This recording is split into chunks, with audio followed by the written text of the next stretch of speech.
We are live. Welcome to episode 3 of the EZ Revivalist Podcast. On one of these ends, we have Rob Perrigan from City of Sirens and the members of Knockout Kid chilling in their van. Oh, hey! No, one of the things we do on the podcast here is that we kind of introduce ourselves and what is our relationship with EZ.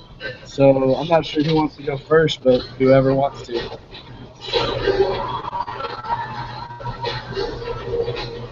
Hello?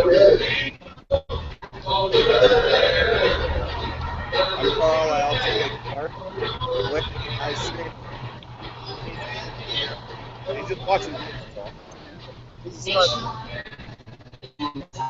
Hey boys, I want to throw a heads up, but we can't hear very much of anything from you guys. Oh, you guys can't hear us? I can hear you now. Oh, you gotta get close. I feel it.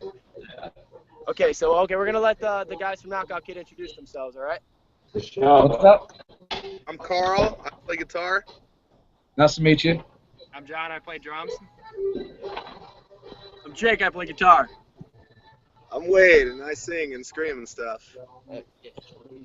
Yep. Is that better? Yeah, that's a lot better. That better? Someone's getting pregnant. I sure hope so in that band. Oh, fuck yeah. This is a lot of good looking going on in this band, I'll tell you what. I hear you. You're I have no argument against that. So what's going on, Ezus? You chilling or what? Jesus. Yeah, I'm doing just fine. Good news. My dude Branther up there getting drunk. Hell, how you feeling, baby? I'm feeling like What's that? fucking shit, dude. Germany just got their ass kicked by fucking USA in the goddamn World Cup. Fuck soccer. Not feeling great, but I'm drinking, so no complaints, bro. Hey, Rob, I got a question for you before we get started. Now that two dudes can get married, are you gonna marry me later, bro? Because I love you. Yeah, you're donezo, dude. I got a ring. Woo! Fine, dude. Winning.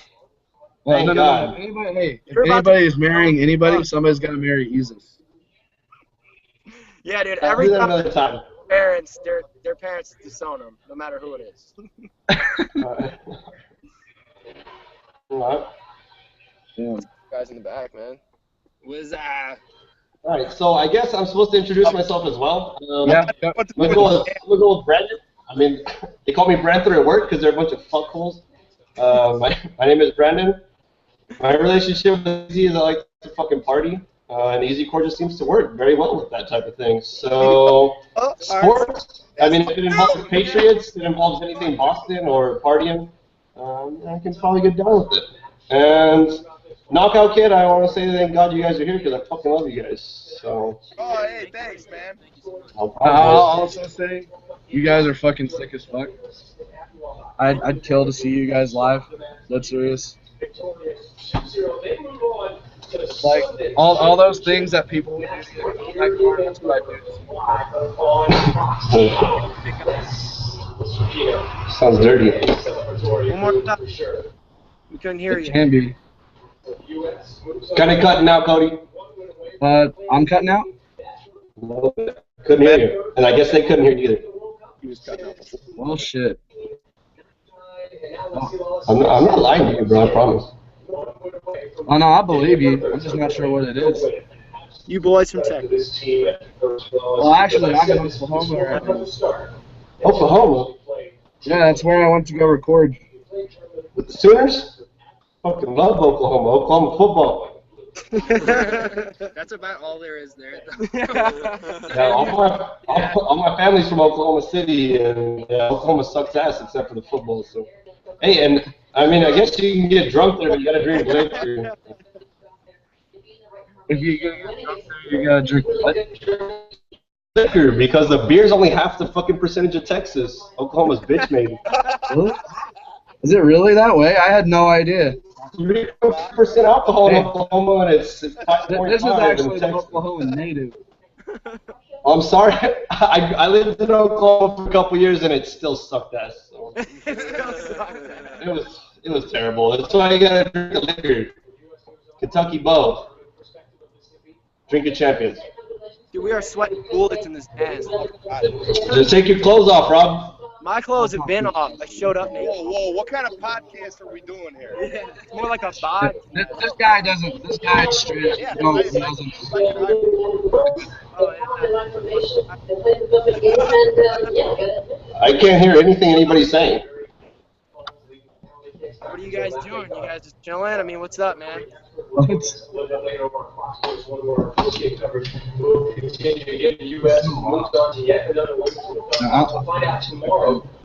I'm wondering what's going on.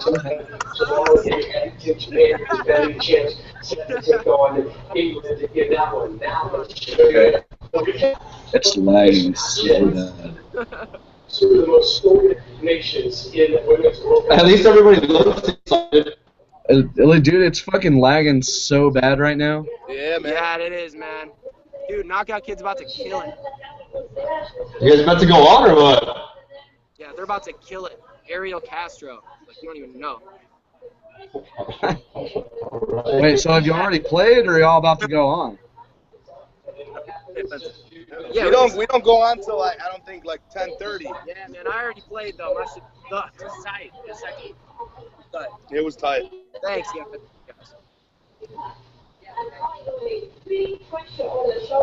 Alright, boys. Alright, boys. Oh, shit. We look excited. So what? So you guys don't go until 10:30. Hopefully you guys aren't drinking too much. I mean, I don't know my name anymore. Yeah, I'm hammered, man. Sounds like my type of show, but I'm usually not the one playing. I could usually just get as drunk as I want. Nobody cares. John is our Damn. fucking mom. He made sure we don't drink. Yeah. We do anyway. We do anyway, behind his back, Yeah. just like regular moms. Straight up. Everybody needs a party. Yo, where's Aaron, man? Where's the champ himself?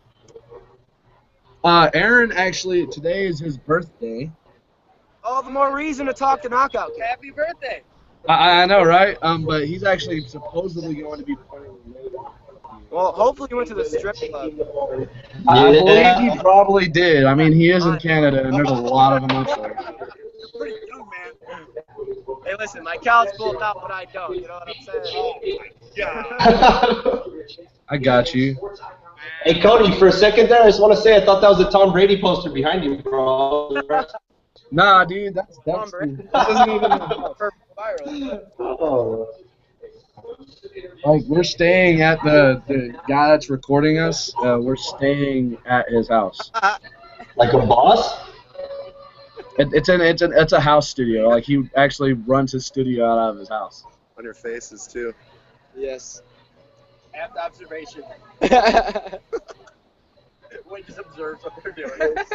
Wow, you guys have That's cute. funny. What was that, a headset? They're just kind of like passing the This is phone. my straight up work headset, bro. I fucking work at a call center all day. Oh, eat on the table here, Right, cowboy. right. That's funny as hell. A jackass, Mike. It's nice stuff. Oh, it's a great looking thumb, I'll tell you that much.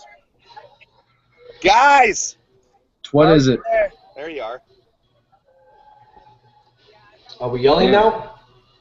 Well, I don't know what's happening, man. Yeah. I don't even know what's going I on. see y'all Like, for a second, and then I don't, and now, like, what's happening? Scaring Carl. Yeah. Is this real?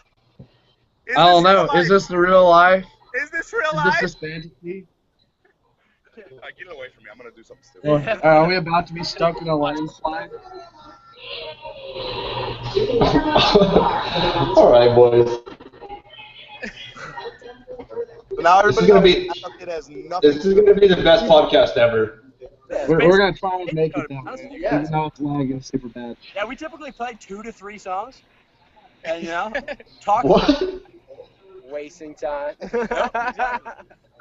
Wasting time. No pun. Don't you dare. No pun intended. All right. Sure, the pun wasn't intended. Oh. Oh. The pun is always intended. You never unintend a pun.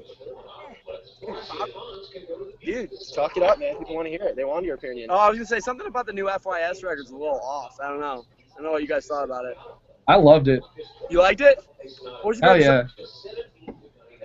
I got to be completely honest. I listened to the whole thing all the way through, and I wasn't stoked. When they put out the first 2 songs, first one was iffy. Second one fucking killed it. I saw them like the night after they put it out, and You know, I listened to the album. Not really that dumb. Float is dope. Yeah, Wheel Float's the best song to me. Easy. Yeah, and here's the bow leg. Honestly, my favorite song is "Wipe Yourself Off," man. You dead. Yeah, absolutely. But I don't know, the recording of it too is a little. I don't know, something about it. I don't know what it is. The vocals were real hard. It's better than in some way, shape, or form. I don't know. Yeah, Well, I mean, I'm that one guy that happened to like some way, shape, or form. So. We listened to it too a couple times. It's not a terrible record. I liked it. It just wasn't easy for it. That's great. You know? You heard the new Hit the Lights record? Oh, That was Summer actually Bones. pretty sick. That was pretty Dude, sick. Summer Bones, though, guys. Dude, the new Hit the Lights fucking killed it. Yeah, they went for it. They fucking went for it. Oh, yeah, they all or nothing with that. Dude. It was Right. great. It was great. Yeah, and like me and Last year, 800 employers visited on campus. And they were fucking flawless. College for the real world. I don't know. I gotta say, in my opinion, the new Summer Bones was the EZ album of the year. But I've got very, very high hopes for the Abandoned by Bears album. I think it's gonna wreck it. Dude, I Chunk idea how excited I am for the new Abandoned by Bears. You don't even know. I'm stoked for In Our Own Words. Their new Oh, dude, yeah. Dude. In our own words, though, their new shit's about to kick ass. Oh yeah, hell yeah. Although they're not easy anymore. They Yeah. right? I was True boys hoping. over here, I was hoping when they were on tour with Chunk that they would pick up some riffs. Are y'all talking? Yeah, naysayers, guys. Yeah, the deniers. Tell in our own words, we said they're naysayers. But I want to tour though. Tell them to hit Who? us up. We'll still tour, even though you deny. So we'll tell you want to take the tour, but they're naysayers. Got it. Check. I hope this starts like a feud. Oh, yeah. The Revival podcast is about to eat. Yeah. Right. So let me tell you something. Although we do tend to get off topic a lot. We're discussing easy. It's on topic. Let's talk about our hate track. Oh, beef track. We have a hate track. Beef track. It's a local band. They're called Mostly we get off topic because fucking Aaron says some really fucking We random. wrote a song about how ignorant it was of me to fucking shoot basketball during a show. Had, Just a little b-ball. Can't hear you. Can't hear you, boys. It was really disrespectful, but I didn't mean it for man. I mean, they were telling people that, but evidently that band went home that night and wrote a song called Fuck All. Hey, boys, we can't hear you anymore. yeah. We can barely hear you. All our names like fuck John, fuck Carl, fuck Flav, all the fuck Wade, and then it ends like a hardcore. That's great. Did we lose him? I think we might have lost him. So what else is coming on today, Cody? Do we have anybody else headed in? What's up with Trayton and Jimmy? What's up? What's up with Trayton and Jimmy? Jimmy's got plans with his family. Right now, Mitch and Clay are supposed to be on here.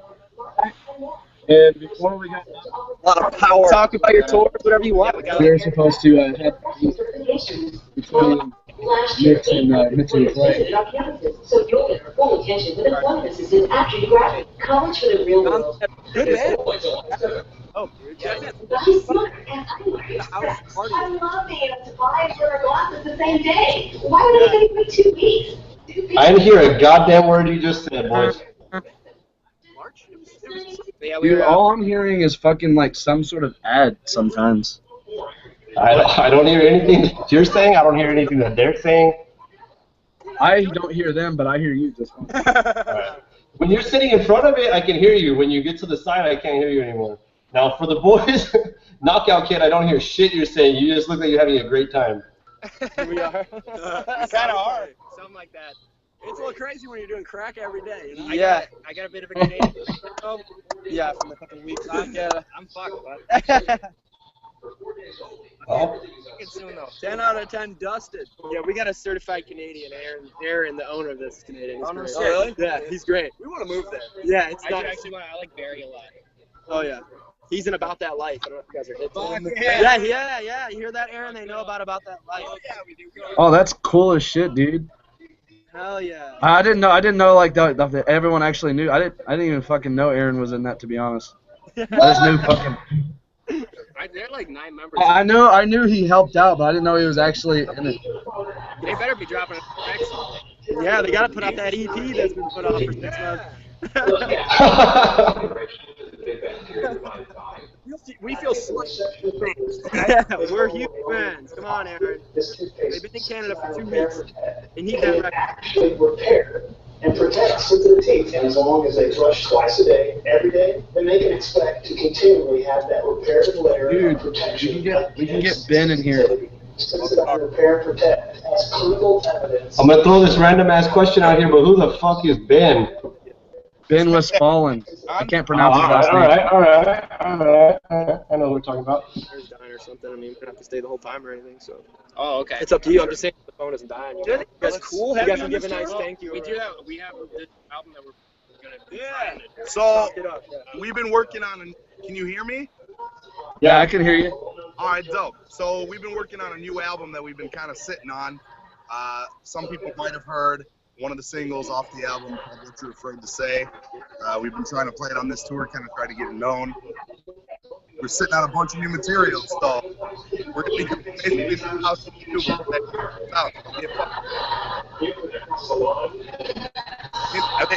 We play a teaser? Is that cool? Hey, you boys are breaking up on us again. Do you want to hear a heavier song or like, I don't know. Play Jurassic. This is a song we're gonna put out soon. I don't have the new one. Podcast exclusive? Do it. Podcast exclusive, son. Podcast. We're about to hear the new Knockout Kids song. Easy podcast, baby.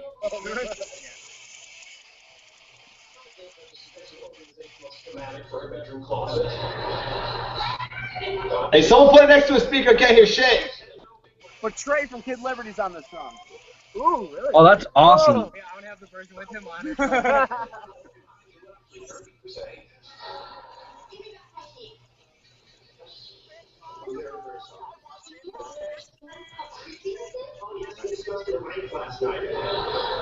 Hey, someone get it next to a speaker.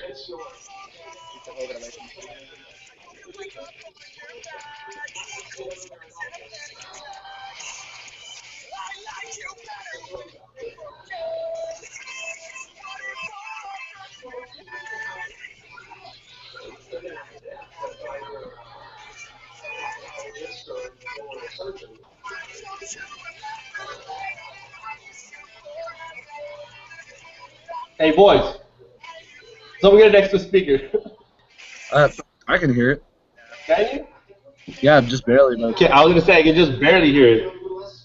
Did you guys hear that? I don't know how the quality was. Yeah, I heard like 80% of it. Good. Sweet. Better than nothing. Yeah, that's great.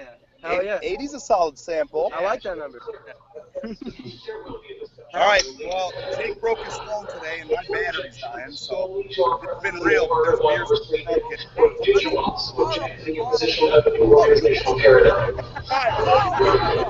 like a child.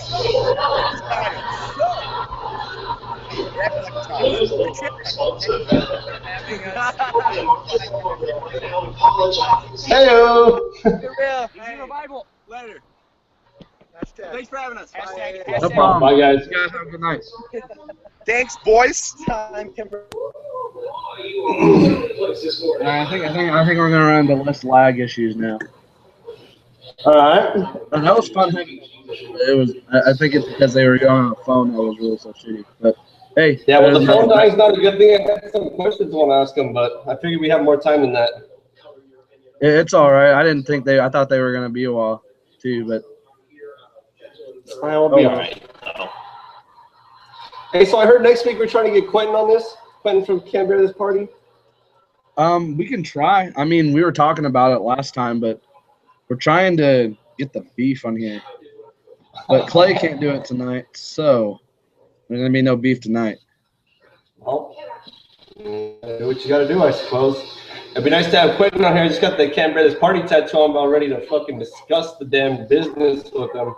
They keep saying they're gonna break up like every 3 months, and they never do it. I think they give a lot of teasers, but Well, I mean, they just announced that they're looking for a drummer right now. we need to get some definitive answers on that Canberra's party.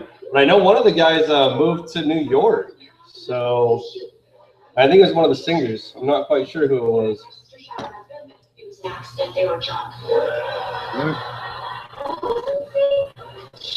So chatty. Maybe my parents are right. Maybe I think that you work with an Indian girl. All right, boys. So, what else were we supposed to discuss on this podcast? I mean, right now I'm just trying to figure that out, man. We basically just can't talk about a lot of shit.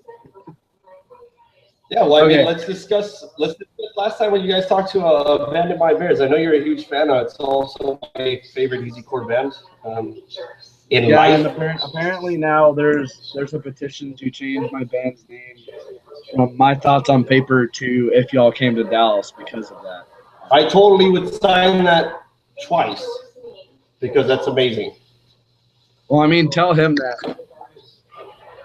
Tell who? Aaron? Or tell the dudes from Abandoned by Bears? Oh, the guy that's with you? Yeah, I mean, I think that's amazing. And actually, it's a very innovative name. I don't know any bands with a name like that. You didn't like it the first time. That's what it would be changed to. Sometimes you got to make drastic changes, boys. Well, I mean, we were thinking about it, but I told him, I was like, if somebody gives me art for it for free, then and only then will I change it. I'm not paying to change it. Well, hit the fucking Rob. I know. He's busy though. Rob will definitely hook it up. Dude, he hooked us up with the artwork for the actual channel here. He hooked us up with that. The one I'm looking at right now, Like the legit. Revivalist art. EZ Revivalist TV because it looks legit. Like bar and baseball bats. He made that. It's because Rob killed it on that graphic design, but he kills it even more on his albums. I'm looking real forward to that. Isn't he supposed to be doing the album release tonight? Yeah. Yeah, we should have touched on that just a bit. Well, looks like we missed our opportunity on that. We kind of slacked it. But like I said, I thought maybe it's not like what was the original plan was that we were actually going to be streaming right before the podcast. I thought they were going to play before, but I guess after. They were going to knock out kids' set, like their actual set.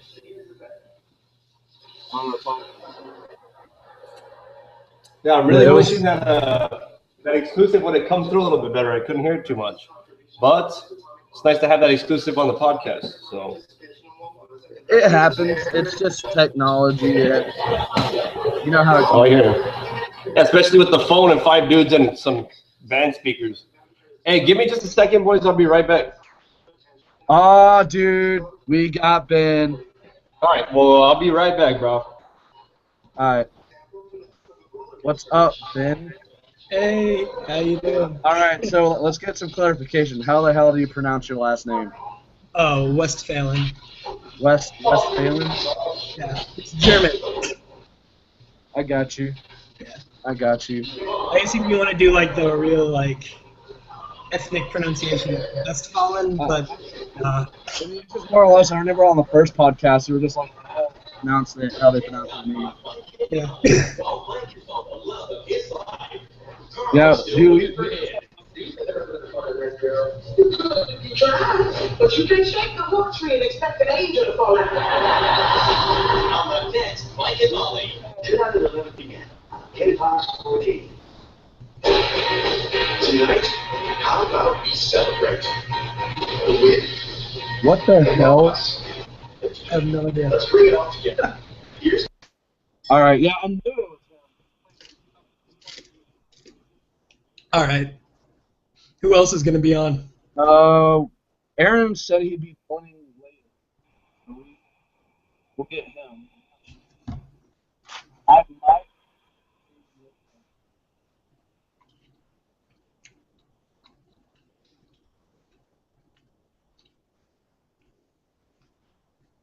But yeah, okay. So point in here. We do have a thing of where you introduce yourself and you say your relationship with them. So why don't you go ahead and do that? All right. I'm Ben. My relationship with EZ, that's I've been listening to pop punk for probably like 8 years, something like that, and I'd always been a really big fan of like Newfound Glory and stuff, but I didn't know there was a name for it until one day on, I think it was Pandora, 4 Years Strong came up. And I was like, whoa, this shit is dope. What the hell is this? And I looked it up, and it's probably been my favorite thing to listen to since then. I feel you, dude. I've probably been listening about the same amount of time right now. Okay, so I've mentioned it before. I'm not sure you this, but I guess I've been listening to EZ since I was probably 10 years old in 2004, right after Set Your Goals put out the Reset EP. I guess,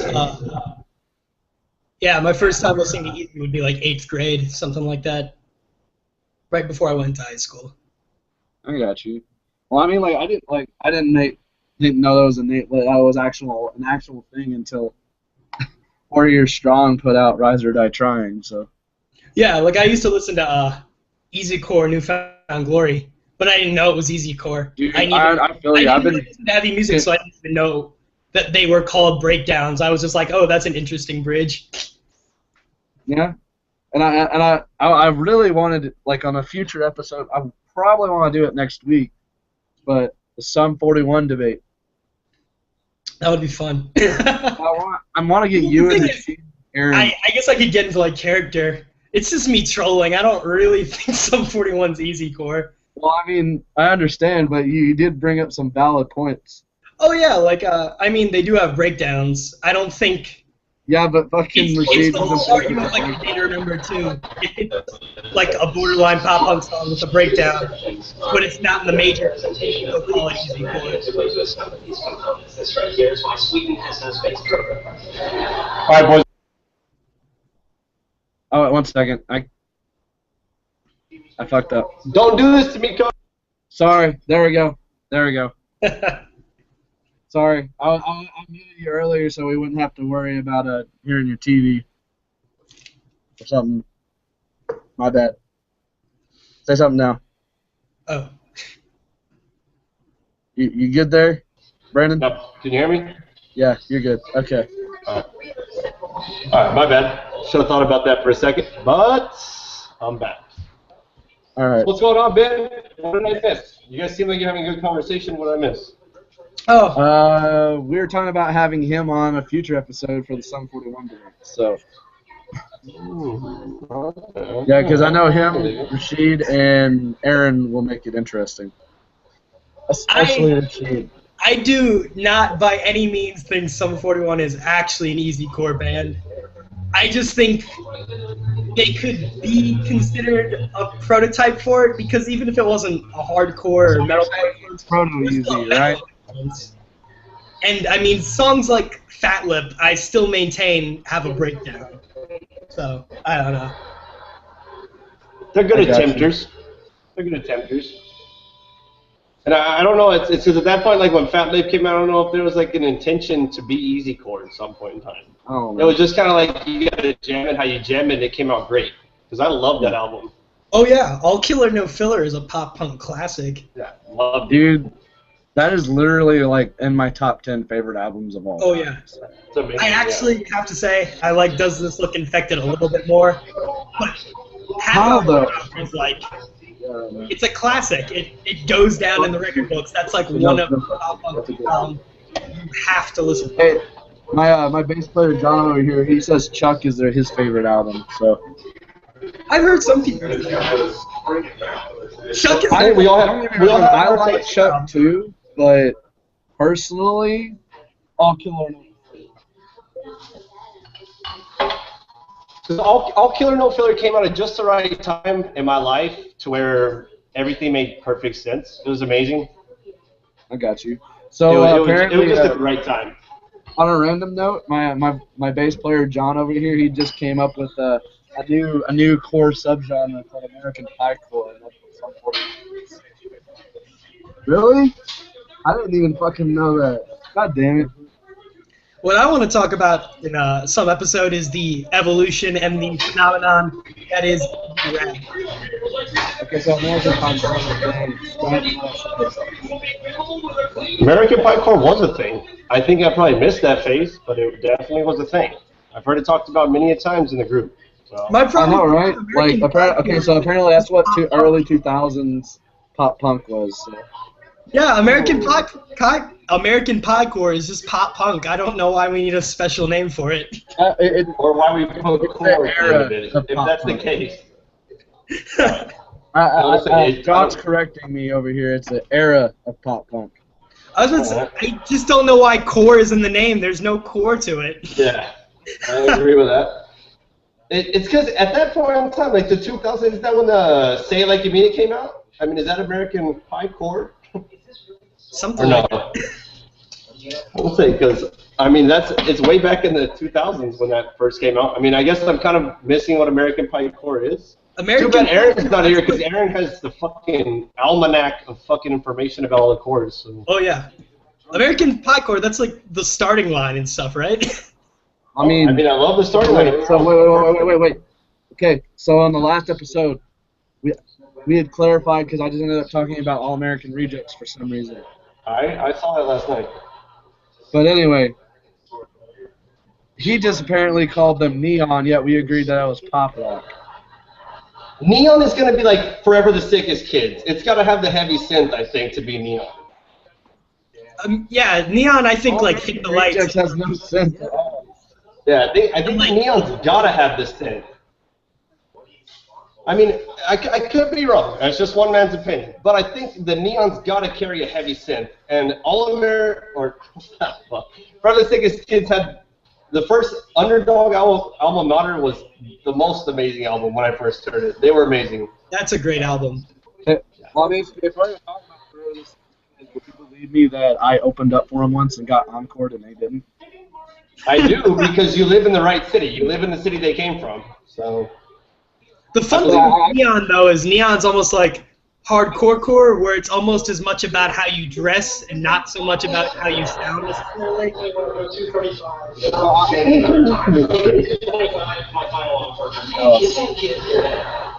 But I gotta say, with the All American Rejects, I think Aaron categorized it as like a pop rock. And I think that would be with all the albums they put out, I think it comes out as pop rock. And I think the first album was a pretty pop punk album, but after that it kind of became like a pop rock thing, which I enjoyed it. I have no complaints. But Neon, I think, has to carry a heavy synth. I think some medicine. I think Move Along like walks the line of pop punk. Like it could go either way between pop punk and pop rock. But yeah, after that they just became like a pop rock alternative band. Yeah. How dope would you think the next All American Rejects album is Easy Core? Because I mean they're not that popular anymore. Really? They don't have any fans. The last album. It sounds like fucking the last one. You know? To answer your question, Ben, that would be fucking amazing because I think they could kill it. And their singer is on point. I mean, I don't have any idea what their names are, but their singer's on point.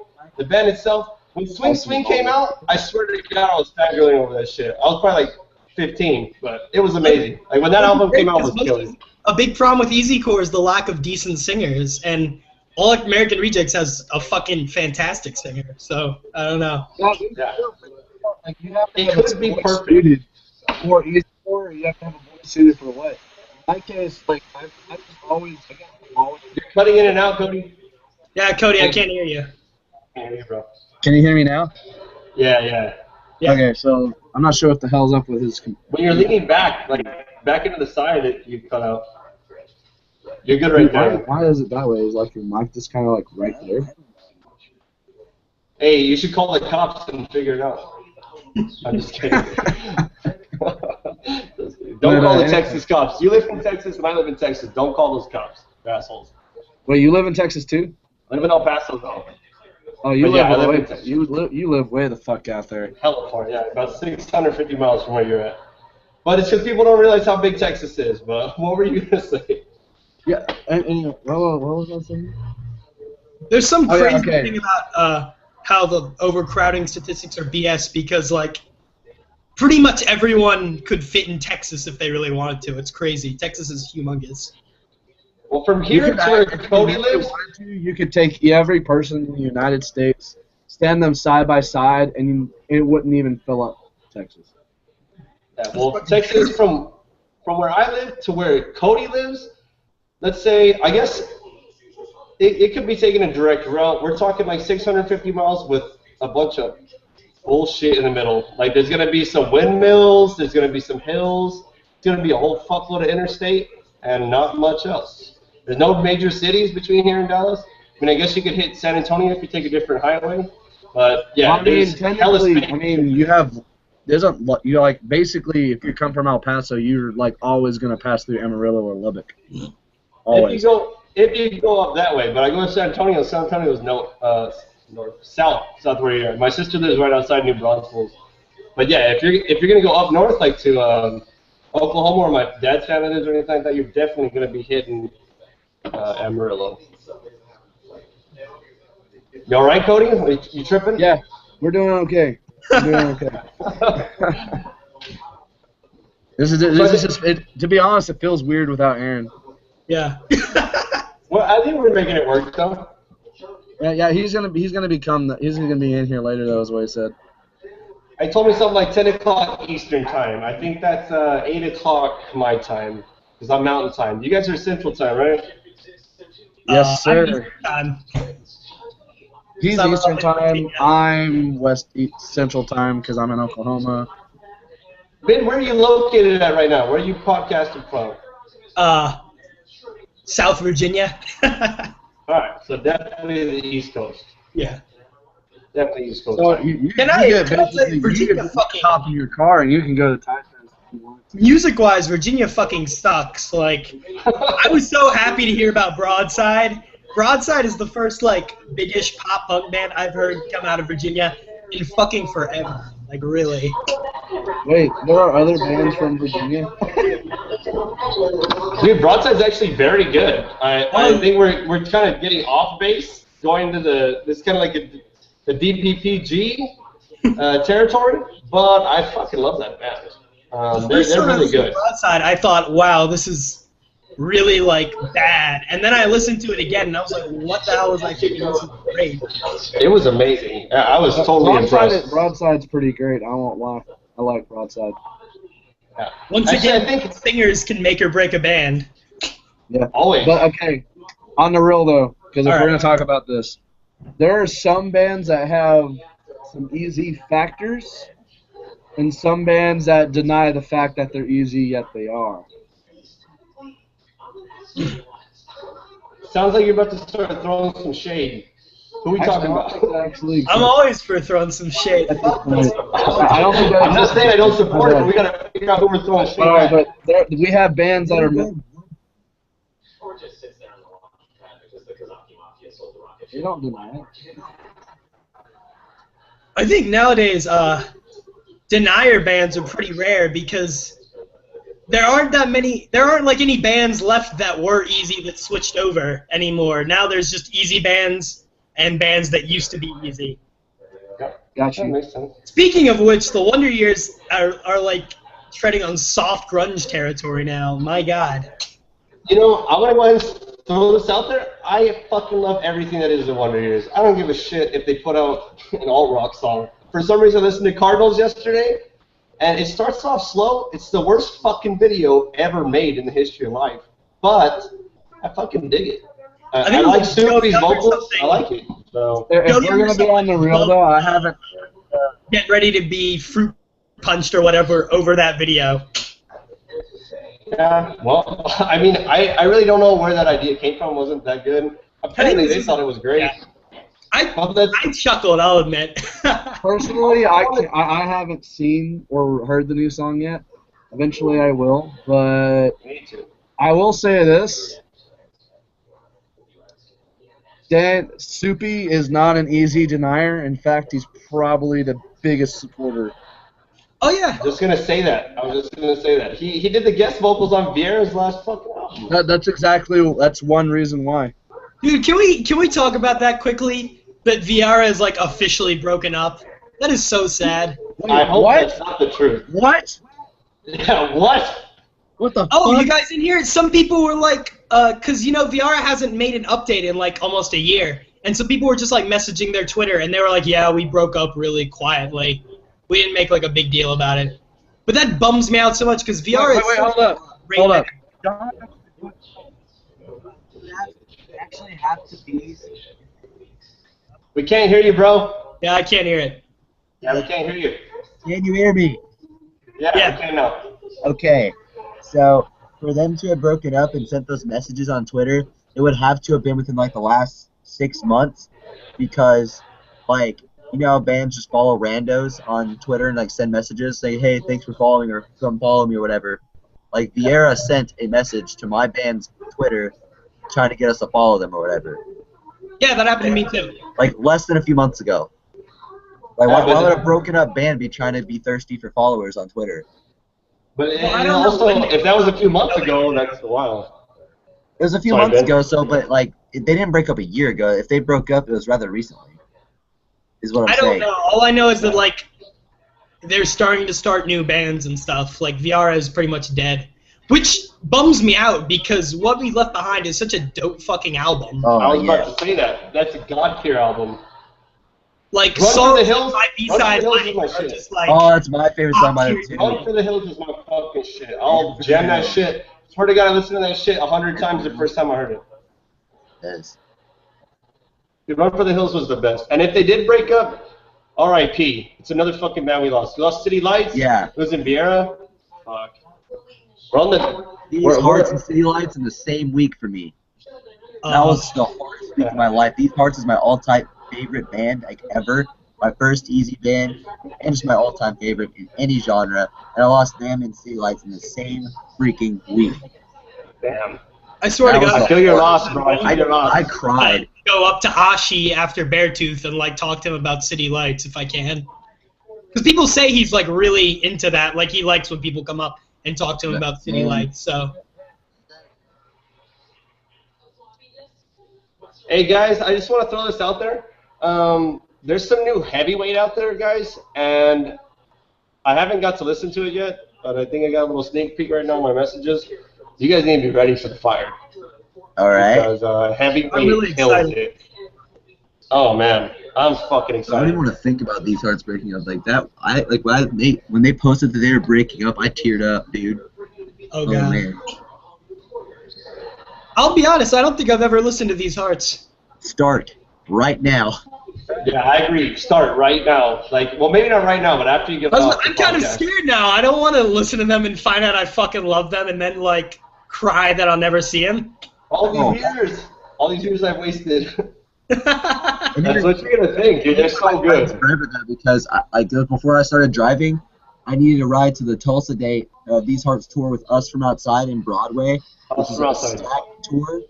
So, and then he bailed on me for like a bowling tournament. So I'll forever hate that guy. How about that new 4 Year Strong tour? They're probably my least favorite Easy band, so I can't really say much. Nor do I like the bands they're touring with. I see. They're not coming near me for one, but like I'm not really a big fan of the bands they're touring with this time around. That last tour was fire with all the hardcore bands and handguns. That was dope. They're doing all these like truish tours, and it's so stupid. Like I don't like 4 Year Strong as people, and that really. I don't know. I saw 4 Year Strong with Comeback Kid like a few months ago, and that was dope as fuck. Yeah. Comeback Kid. You know how it's really true bands that tour with hardcore bands, like they pretty much treat themselves like a true band while being easy. That stuff somewhere else. Well, that's been out for a while. I'm gonna go see Real Friends at the end of the month with fucking Every Time I Die. That's just gonna be amazing. Hate it all you want, but I love Real Friends. I also love Every Time I Die. It's done. Real Friends. I love Real Friends. I also love Every Time I Die. I don't know what to say about that. Every Time I Die is great. Have you guys noticed the best rap bands are the like lesser known ones? This guy is the biggest true matcher I know. We can't hear you, Cody. Can you hear me now? Yeah.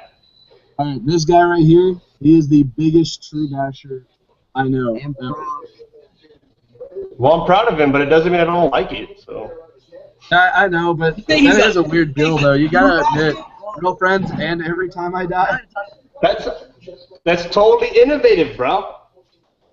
Dude, No, I understand what fucking you're love these mixed tours. They're the best. All these random ass bands that shouldn't be touring together, but they are. It makes for dope shows. You know what? You wanna know what I fucking want? I want a mixed tour with the Ghost Inside, 4 Years Strong, and that's really the only 2 bands I want. They need to That would be throw great. everything else away. I saw Newfound Glory with Turnstile and This Wild Life.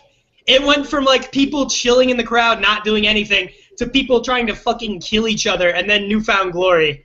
It was so dope. That sounds perfect. Side note: if you don't like Turnstile, I don't like you. I thought we was bros though. For the record, I personally don't like Turnstile. Man.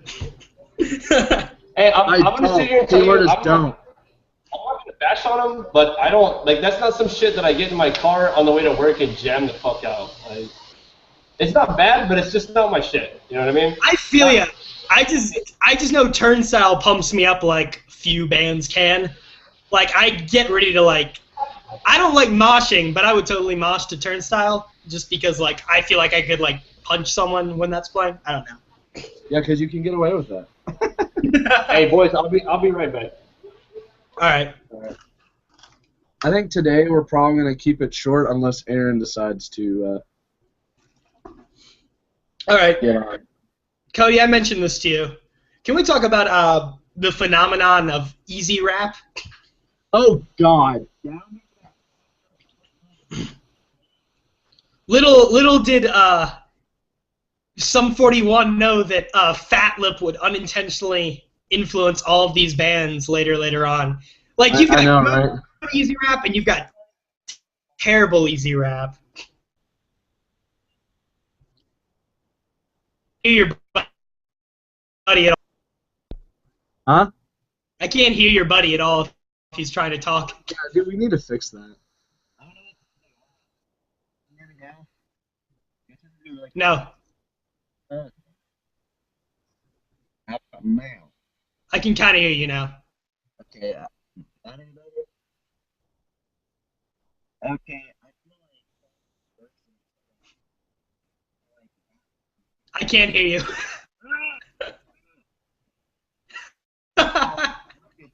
Can you hear me now? Yeah. Okay. Basically, what he's saying is that he thinks Attila and Falling in Reverse are really more stronger and recent influences over the whole easy rap thing. Well, the thing with easy rap is it's either amazing or it sucks ass. I know. Like, okay, let's just be honest. Really good. Let's just be honest, because Aaron liked the new Down to Friend track. Oh yeah, Down to Friend is atrocious. I'm sorry. What? I think Down to Friend is atrocious.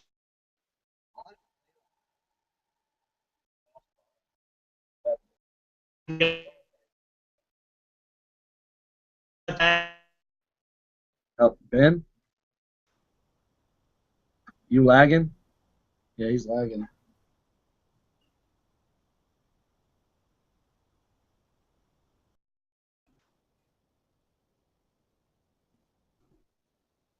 Ben?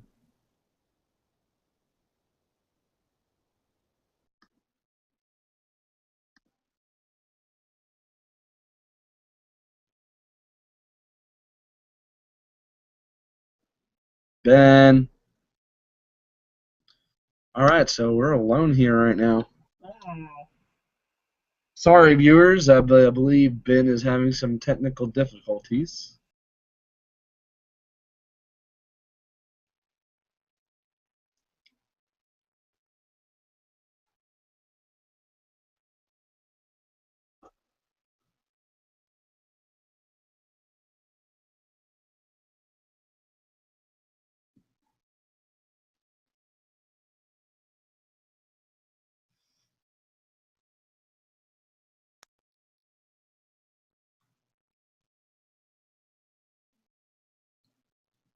Oh, yeah, he left. I think it lagged him out, though. All right, guys, give us a minute. All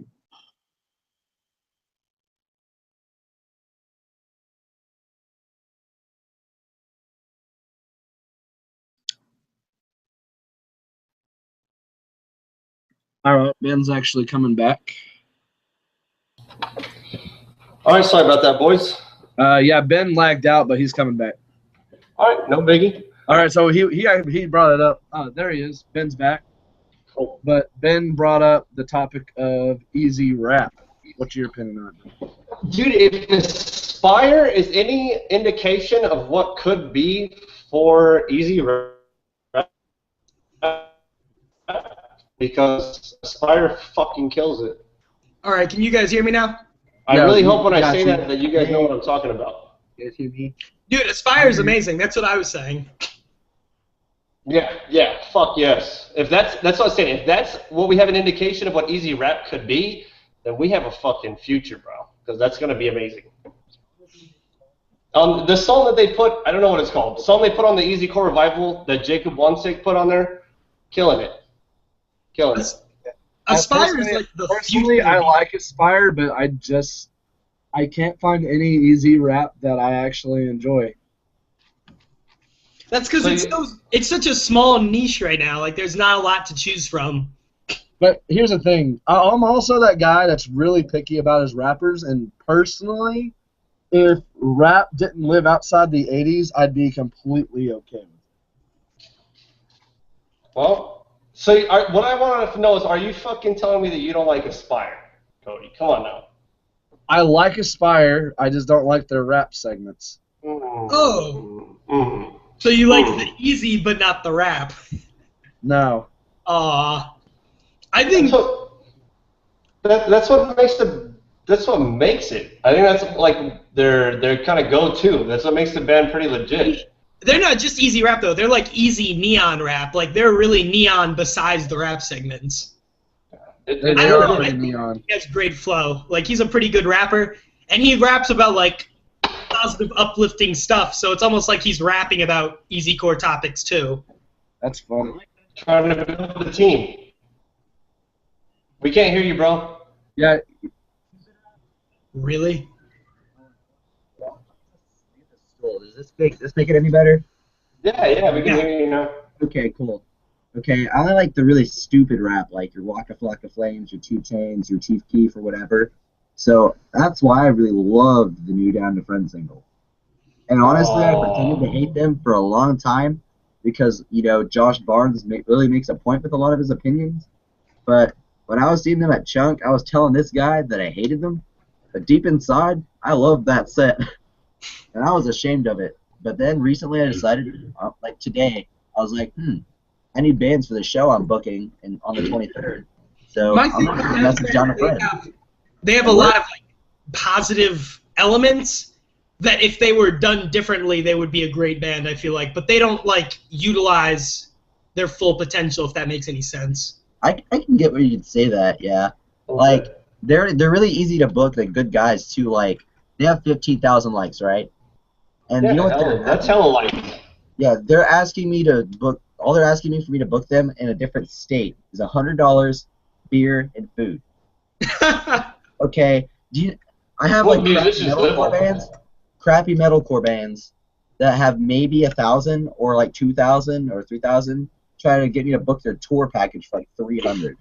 Like, I love Darkness Divided. I don't take this as an insult because I played a show with these guys and I love them and I agree with what they stand for. So I also front a Christcore band like them. But, you know, they were saying they needed that date filled, you know? And I asked them how much would be ideal, and they said 200. Down to Friend has 5,000 more likes than them and is asking half the price. So All I'm that's going to just say is shows Down them to like Friend also bought a shit ton of their likes. They At least could that's have, what Josh but Barnes says, but I don't likes know. are likes, though. Come on, let's be real. I get Like, it. when it comes to booking, likes are just a number. They're not people. They're just a number. Yeah. When it comes to... I mean, yeah, if that's all Josh Barnes got 1,000 likes on every post, then it would be a much different world. Well, yeah, I was gonna say, let's not throw Josh Barnes on the likes. I mean, how the fuck would he know? He's my boy. Don't get me wrong. If he sees this, I fucking love you, Josh. But I mean, he don't fucking know how they got their likes. I mean, likes are fucking likes. Then if you got 15,000, that's hella people. So I mean, that's a good thing. And I'm not saying that all of their music is trash, but the video that he posted was fucking horrible. Like, I'm not saying that singer couldn't have some potential, but it came off so, I guess, I don't know, I'm not a producer or anything, but it came off so trashy. I mean, it sounded bad. I just wasn't jamming it. Can y'all hear me? Yeah. Okay. Because I was talking to him at Warped Tour, and I will say this: Down to Friend is a much better live band than they are on their record. Oh, really? Yeah. Like, here's the thing: I tried convincing even Josh Mason on it. He's like, "Why the fuck would I want to see a band that has shitty shitty production live?" And I'm just sitting here. I wanted to reply to him, but I had to take a couple days to think about it. But live music and recorded music are two very different worlds. Of course. I think a big thing that turned me off from that song was the video. I just think that video was trash. The song had good elements. Like, I honestly think it was pretty dope until the clean singing came in. The clean singing felt kind of out of place. But like I said, there were good elements to the song. I just thought the video was trash. I honestly thought the video was pretty funny. Honestly, like I feel like they got what they were going for, which is just being hilarious. Like the fact that they don't take it seriously and still succeed at a pretty decent level is. Well, yeah.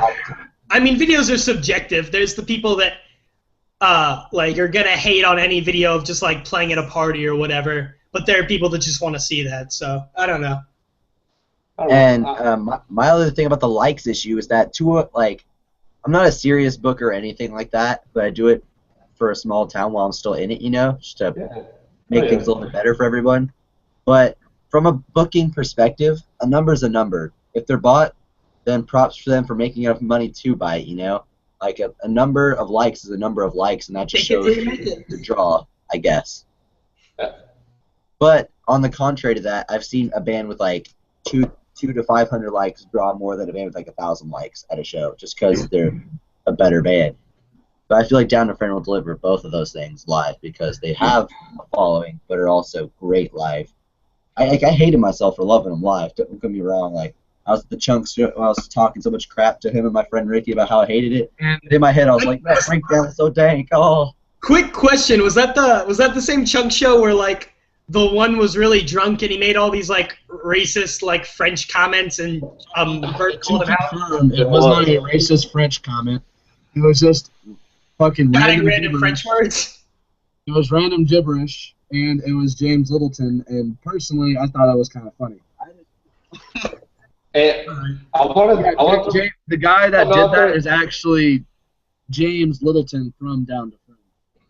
I want to throw something out there. It's a little bit off. Well, it's actually on topic, but I mean they went at Josh with a little personal beef on that, and so I kind of lose a little respect from them. I know, I mean trolling is trolling, but touching base on Josh's personal life is not cool. It was a little childish. And I mean we can troll. I mean we were talking about we weren't, but I mean you guys were talking about the Matt Car Keys bullshit. I mean. If you want to get butthurt about it, get butthurt about it. But there's certain lines that you don't want to cross.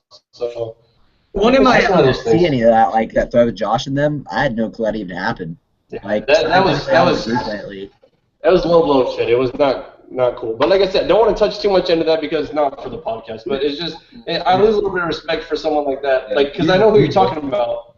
I know who you're talking about, Cody, and that was the guy, and it's just a little bit uncalled for. And I think. I think you discussed last time, I mean, EZ Core is all about unity. We got to stay together. We might rag on each other and fucking be a bunch of dicks. I mean, we all say some stupid shit sometimes, but we got to stay together. Can't hear you no more, Cody. Oh, damn it. Can you hear me now? Yeah. God fucking shit. This fucking computer. Pissing me off. It's so funny. Every time you want to say something, you have to make sure that we can hear you first. It's really getting annoying. It's like a walkie-talkie. You gotta team up, you and the mic.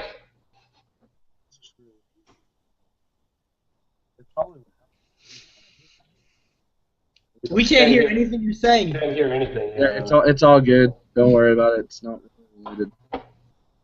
One of my favorite things about TREG, actually, is the fact that half of us are trolls, so whenever an outside troll tries to come in and troll, everyone just trolls them. Troll hard. It's what makes us like 5 million times better than DPBG. Yeah, like I made the Defend Crabcore group. It's up to like 800, 700 members right now, and like nobody even knows I have been in it because I'm hardly in there these days. But I made that group, and that is like the counter troll group. Like a few dudes have tried to shut us down, and we like those guys, like the Crabmans, like Joe Valola, Alex Brownie, those guys, Cody Partington.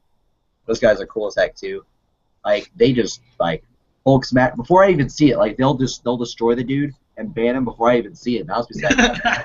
And I was like, okay. And like they'll message like the chat. We had the 2008 squad chat, and I missed it. And I was like, ah! TREG's most notorious troll, I mean, besides Josh Mason, would probably be Easy Rob, right?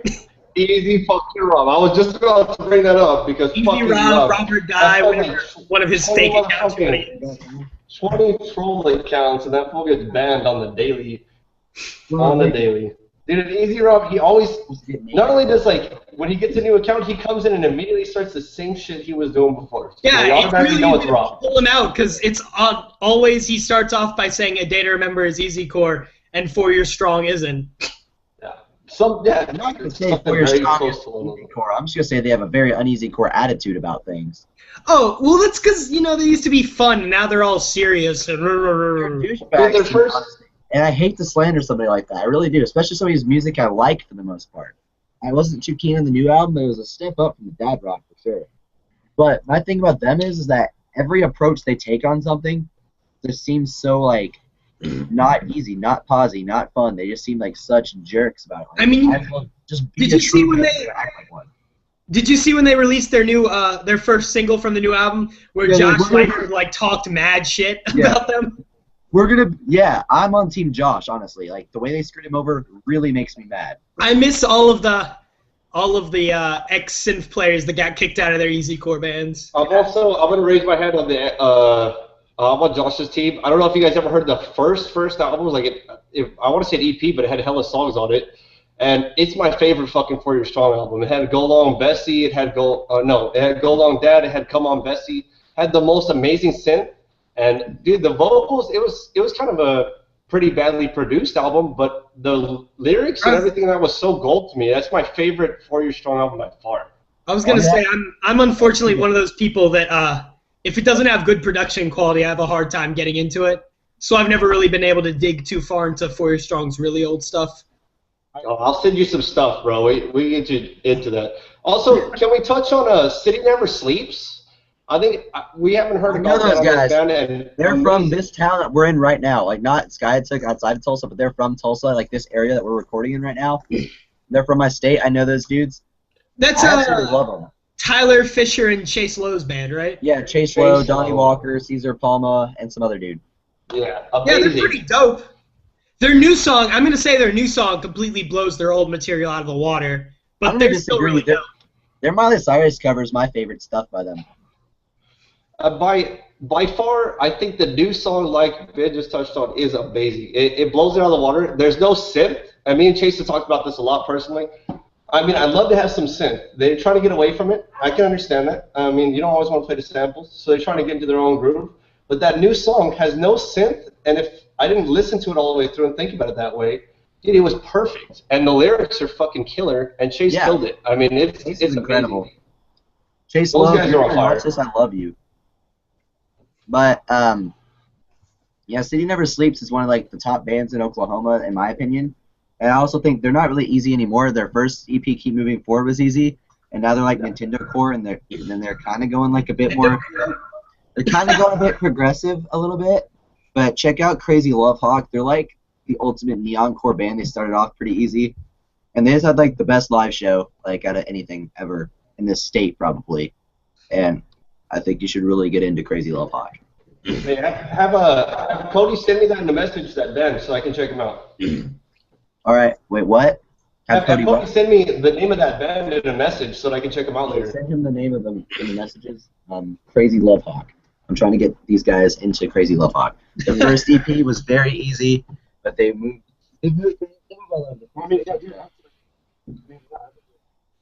There's so many just hella talented bands in the Revive group.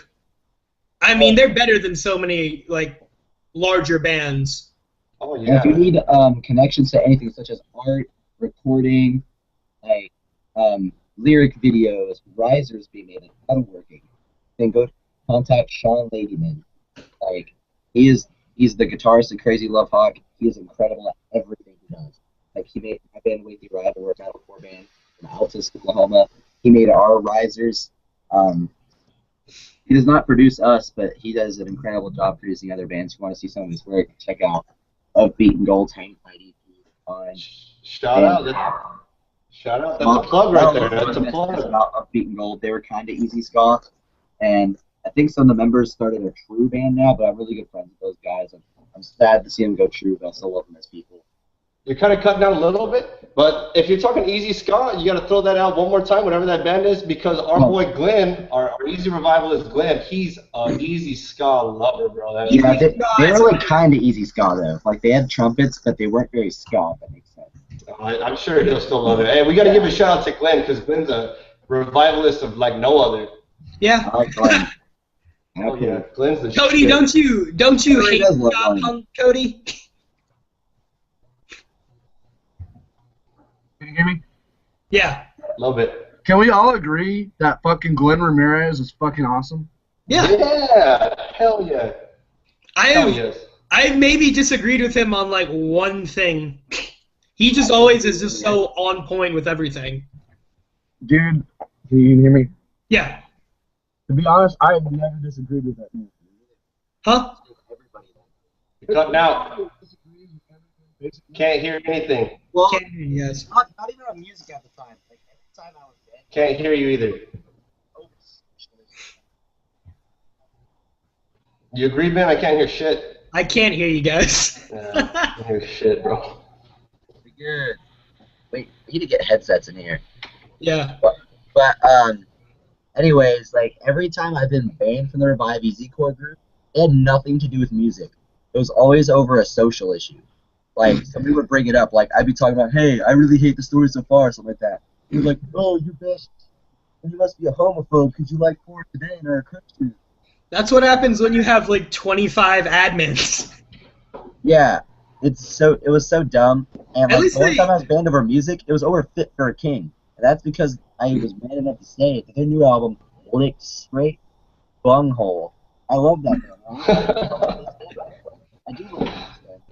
Like, you know, I front a Christcore band too, but their guitar tones sounded like farts. The songs weren't catchy, and the only memorable 30 seconds of that album, Maddie Montgomery's guest star. So, when they were formed today, pretty much they were good.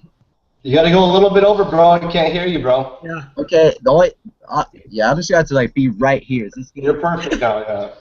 Okay, the only like memorable 30 seconds. And now you're gone. Now you're gone. Okay, checking. Is this good? Got it. Okay, the only good like 30 seconds of the Fit for a King album that were memorable really were the 30 seconds Maddie Montgomery was doing guest vocals. So when they were formed today, they were good. That's about it. And Hinky Dinky decided that was a good reason to ban me, so that was pretty dumb. I think we've kind of touched base with Aaron and everybody, all the admins, and we're starting to get away from the the random banning for random shit. I mean, you can like whatever you want, and I think we've gotten away from that. It was a problem for a while there, but I think we've all come back to EZ Core's unity. We're not trying to we don't want to shut anybody for having an opinion. I mean, it's one of those I need to work on my true bashing, honestly. Like, it's a bad habit. I just really hate the sound, honestly. But, like, if you like True, I'm not going to, like, deny your EZ Core credit. I'll make a joke about you. Literally, my only bad experience I ever had with Hinky Dink was that time he, like, got into a huge argument with Rob Paragon over some static at the beginning of the song. That's some real... I think just because I'm real boys with Rob, that's a real dick move. I mean, and it's also a Max. I mean, Max had nothing to do with that. It's a fucking sample, fucking, static at the beginning of a song. It's pushing a fucking, pushing something on somewhere. It's fucking irrelevant. So it could have been it was from Bad Case with Big Mouth. I mean, that's what they were arguing about. It's like one of their songs. And it's irrelevant, though. And I'm not going to take sides from a musical standpoint because City of Sirens and Bad Case of Big Mouth, both of them fucking rule. I love both of the bands. Hell yeah. I do too. Bad Case of Big Mouth I like more than, like, the big easy crap bands. Dude, Bad Case of Big Mouth is on my top 10 list of easy bands, obviously. I mean, I don't know how you couldn't include them on there.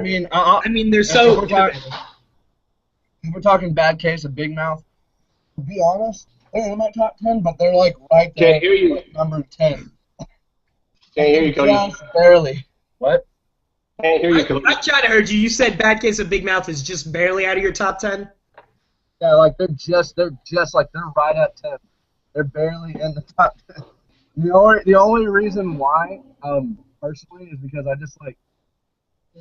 Well, I'll be honest. I just like Abandoned by Bears so much more than every other easy core band they get. The thing with Bad Case is they're like a tamer version of Crunkosaurus Rex. Like that's the problem with Crunk Rex for me. It's a little too weird for me. Oh, dude, Crunk is my shit, dude. I have no problems with Crunk. I wish that life revolved around Crunkosaurus Rex because I fucking love that shit. Also, but to touch on what Cody said, Abandoned by Bears, in my opinion, is the best fucking easy core band that ever existed. At this point in time, I also want to throw out a shout out to fucking Hooligans and Josh Barnes, Kenny, Cameron. Oh my God! If you're watching this podcast and you never fucking heard Hooligans, do yourself a favor and just come on now, check out the Hooligans because the Hooligans is so good. I swear to God, I listened to the album they put out. They redid it, got it like mixed and mastered, whatever the hell they did, produced better. But oh man, it was on point. I don't think you can find a better easy album. But Abandoned by Bears is just, I think it's just on another level. So. I have a lot of respect for the easy crap bands. I just happen to like traditional a little bit more. Yeah, my favorite. I'm going to say that the best easy album ever is Yours to Take by These Hearts. And that Forever and Yesterday, their first album, is very, 50-50 on people's opinions about it. But I'd be nutty enough to say that it was equally as good. Like, everything These Hearts has put out is absolutely fire. My favorite easy release would either be Enemy of the World or either The Tip of the Iceberg EP or Not Without a Fight from NFG. Question. How can you like Enemy of the World better than Rise or Die Trying? I'm not going to say you're wrong, but I'm just wondering what you like better about it. My problem with Rise or Die Trying is Rise or Die Trying has fucking amazing songwriting, don't get me wrong, but something about the production off. The drums sound so flat. And Enemy of the World, it's just like Rise or Die Trying, but with better production and kind of a heavier spin. Though. The synth is like, if a band starts with synth, they need to keep it. I'll give you that, even though I think Flannel is the Color of My Energy is one of the best For Your Strong tracks. Like, These Hearts never had synth, so I was okay with them not having it, but once you have it and then you lose it, it just kills it for me. Brings it down a notch. If you're going to have a synth player, keep that synth. I mean, there's synth on Enemy of the World, though. There's not a lot, but there is. I never even noticed it, honestly. I don't know. I think I don't know, Ben. You're treading waters with me. I don't know. Is there synth on that? Yeah. I don't think The Color of My Energy is like a synth, really synth song on Enemy of the World. I'm gonna go listen to that shit when we're done here, boys. But it's because I agree with him. Once you have synth, you really got to kind of keep that type of tone. That's why we were touching base on Chase's band. Fuck, what's the guy? City Never Sleeps. City Never Sleeps. That's all I was telling him. If you want to cut down on it, I understand. Nobody wants to play the samples. You want to show what you guys have, but you got to keep it. I mean, there's got to be a synth-heavy song on the fucking EP or the record or whatever it is. You got to keep what you're really good at. And at the same time, seeing For Your Strong live, having a saxophone cover the synth parts, that was pretty dope. I'm not even gonna lie. I wasn't impressed. I would much rather have synth. Saxophone. I'd rather have synth, but I still thought the sax was cool. If you want to kick out the band member that fucking was there all the time and then have some random ass guy play sax, I guess. I was not impressed. I saw them at El Paso where I played. Screaming as Josh either, so. When I saw them at El Paso when they played the sax, it was it. Bada Bing with the pipe. I think. Cody said he loved the saxophone and that it was interesting that he liked it. But honestly, I'd rather hear You can't get rid of the synth. You can't do that, especially in the 4 Year Strong case. In the 4 Year Strong case, you can't just fucking boot Josh. That's a dick move. It was a bad move, and it was a dick move. Well, yeah. Just my personal opinion. Bad move, dick move. Again, that's a personal opinion. We just That's what I gotta said, my understand personal that we have to just let it go. You're right, but it still upsets me sometimes. You want to know what really upsets me? When people fucking call Soupy a denier. And I'll mention that again. What? When people call Soupy a denier. Yeah, the real denier is Nick Steinberg. Yeah. Soupy has said one denierish thing. Soupy's a supporter. Okay, I know that. But Nick Steinberg, like, I'm not even gonna lie, Nick Steinberg's a dick. Soupy has said one very denierish thing though. If you look in the Wikipedia article about the Wonder Years, bad source, I know, but it just sounded so believable that he said this. He said that if you're one of the people that hates the first album, gets stoked on it, then you're a part of the same group as me. But if you liked it and want to hear a remaster, here it is. That's what he said about the remastered version of Get Stoked on It. So he does hate at least his own Easy Core, not Easy Core in general. I think I've heard that before. I will fight fucking Soupy today. I will fight Soupy, fist fight that motherfucker at the goddamn Warped Tour. I don't want to hear that shit. I'm one of those people, I love Get Stoked on It, but I don't think it's their best material by far. I personally think their best thing they ever recorded was Won't Be Pathetic Forever. I thought that EP was fire. It was like right between Easy and True. And then I thought the Upsides was the best thing after that. But then I put Get Stoked on It after the Upsides. Personally, I like the Wonder Years through and through. But Get Stoked on It is my favorite just because it's the most fun. Their favorite True album of mine, it's gotta be, Suburbia, I've given you my all, and now I'm nothing. Dude, Hoodie Weather is my shit. Hoodie Weather is the best. We lost you, Cody. Been listening to them. It won't be pathetic forever. Oh, no, we got you. Okay. So crap, he's lagging out on us. Afterward, it was so. Ben, I think Ben, you're the one killing us right now, my man. Did we lose Ben? It sounds like we did. Ben, you look like you got a mugshot right now on the picture that I can see. Okay. When he comes back, we'll ask him this, but who's everybody's favorite Easy band that's still together right now? Abandoned by Bears. No question about it. But let's say Cody. I'm a chunk guy. I'm 100% chunk through and through. And in fact, I'm going to show off and show you the sweater I got from this guy that Bertrand Ponset signed. All right. Yeah, it happened to be his birthday the night Chunk came through. So. But before you go anywhere, let me tell you, Hooligans comes in at a fucking hair behind them. One hair. Let's say a little tiny hair. Dude, Hooligans is my shit. I think it's... Oh, that's legit. Sometimes you gotta get shit signed. But Hooligans comes in at... Oh, man. To make sure that I have it on, make sure I have it with me. And I have a tank top that actually, shout out to Zach Whitcop if he's ever in the group really, but he told me he had like a signed tank top by These Hearts, signed by Ryan Saunders, who's like my hero. And you can tell by the way I rip off his haircut. But like that dude is like, oh my gosh, shout out to Ryan Saunders anyway. But like the tank top's not even my size. Like I'm a small and that thing's a large. That thing's just hanging up on my wallet because it has a signature on it. Hey, you gotta wear it though, bro. Get your shit on, dude. It would fit me god awful. Like tank tops already look bad when they're my size, let alone 2 sizes above. So I use it as wall art. Oh, did you hear any of that? Yeah.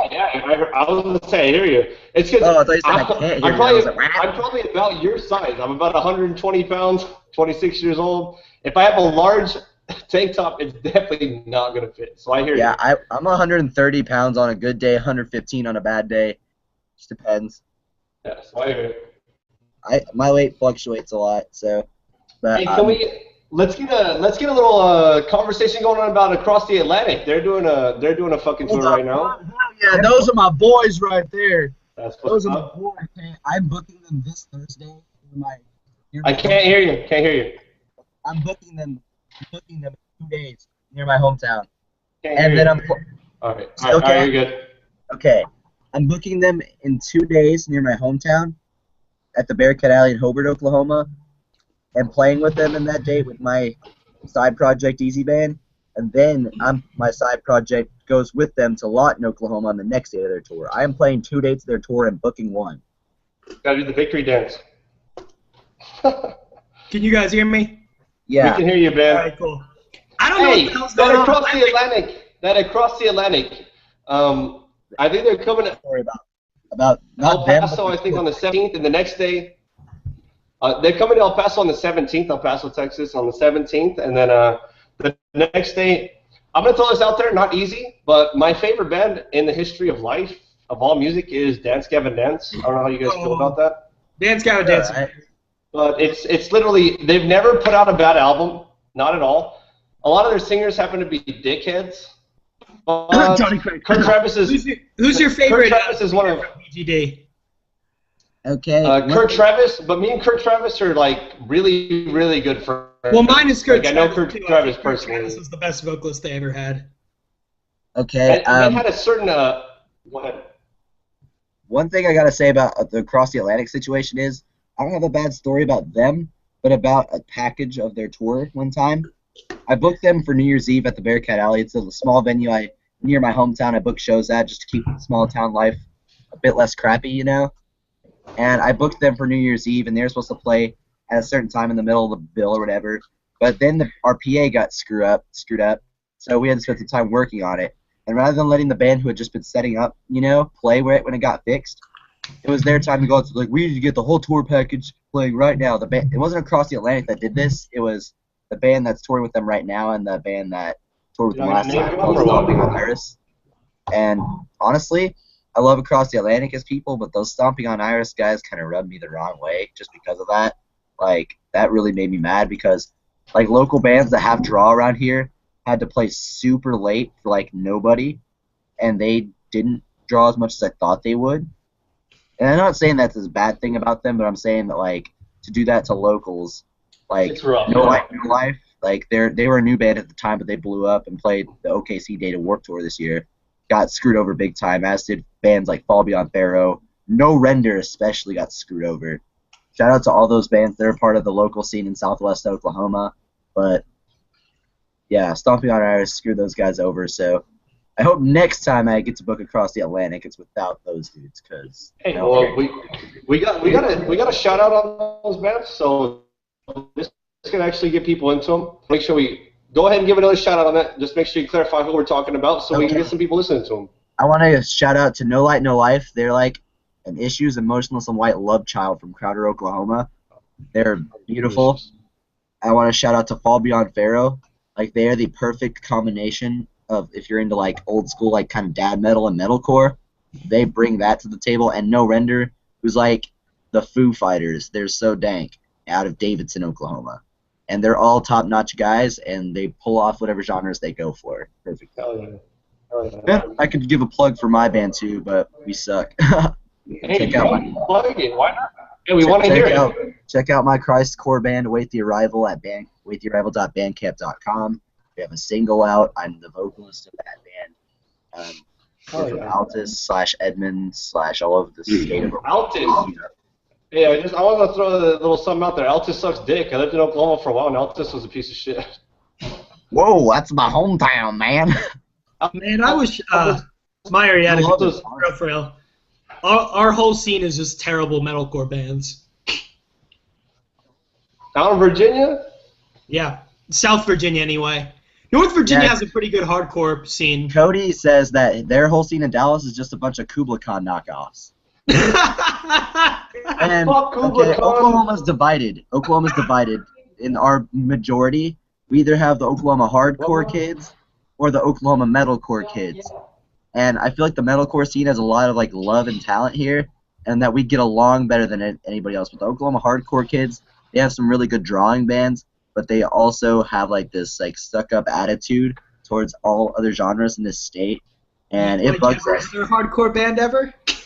Yeah. Hardcore bands always got that attitude. We try so hard to get along with those dudes. They just make it impossible. Like, they'll both like post like variety, like big fests, and like a hardcore band. Shout out to this band because, well, people like them. They're not my style, but if you want to check them out, they're called Death Trap. go look them up, and people will flood into that. Then a band like, let's say, us or any of those metalcore bands I listed previously would play, and at that festival that's hosted in Central Oklahoma. Central Oklahoma is mostly run by hardcore, and there'll be like 10 kids inside.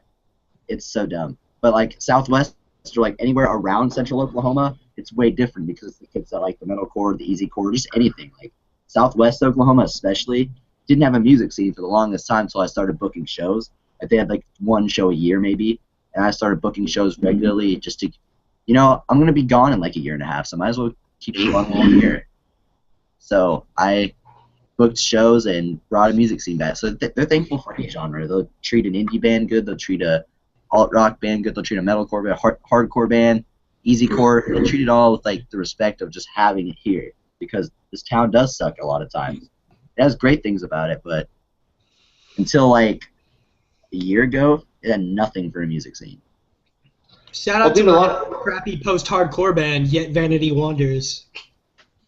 A lot of it is, I mean, you reviving it, bro. I mean, whether reviving easy core, reviving just the scene. I mean, getting people to come together to watch some music that maybe they wouldn't have listened to before. I mean, that's really bringing people together. You're making the effort. You're actually being the guy. I mean, you can only do so much, but bringing people to a place where everybody might enjoy something. I mean, of course, there's always going to be the same assholes that stand outside, don't give a shit unless it's the band they want to see. But I think, in general, people want to hear good music, and you'll never know until you listen to it. So, I mean, I think you're on the right track. And even if you're leaving soon, you got to revive it where you're at. I mean, that's actually, I think, definition of the easy core revival. I mean, we got to revive, even if it's not easy. Of course, we want it to be easy. Yeah, but I bring it's not, easy we got to revive it as much as I can. There's a total of like 3 easy core bands I know of that have ever been in this state, like from here, and 2 that are currently together. 1 is City Never Sleeps, of course. Well, 4 actually, counting Crazy Love Hawk's first EP. 2 being Crazy Love Hawk. 3 being Of Beaten Gold. Shout out to those guys.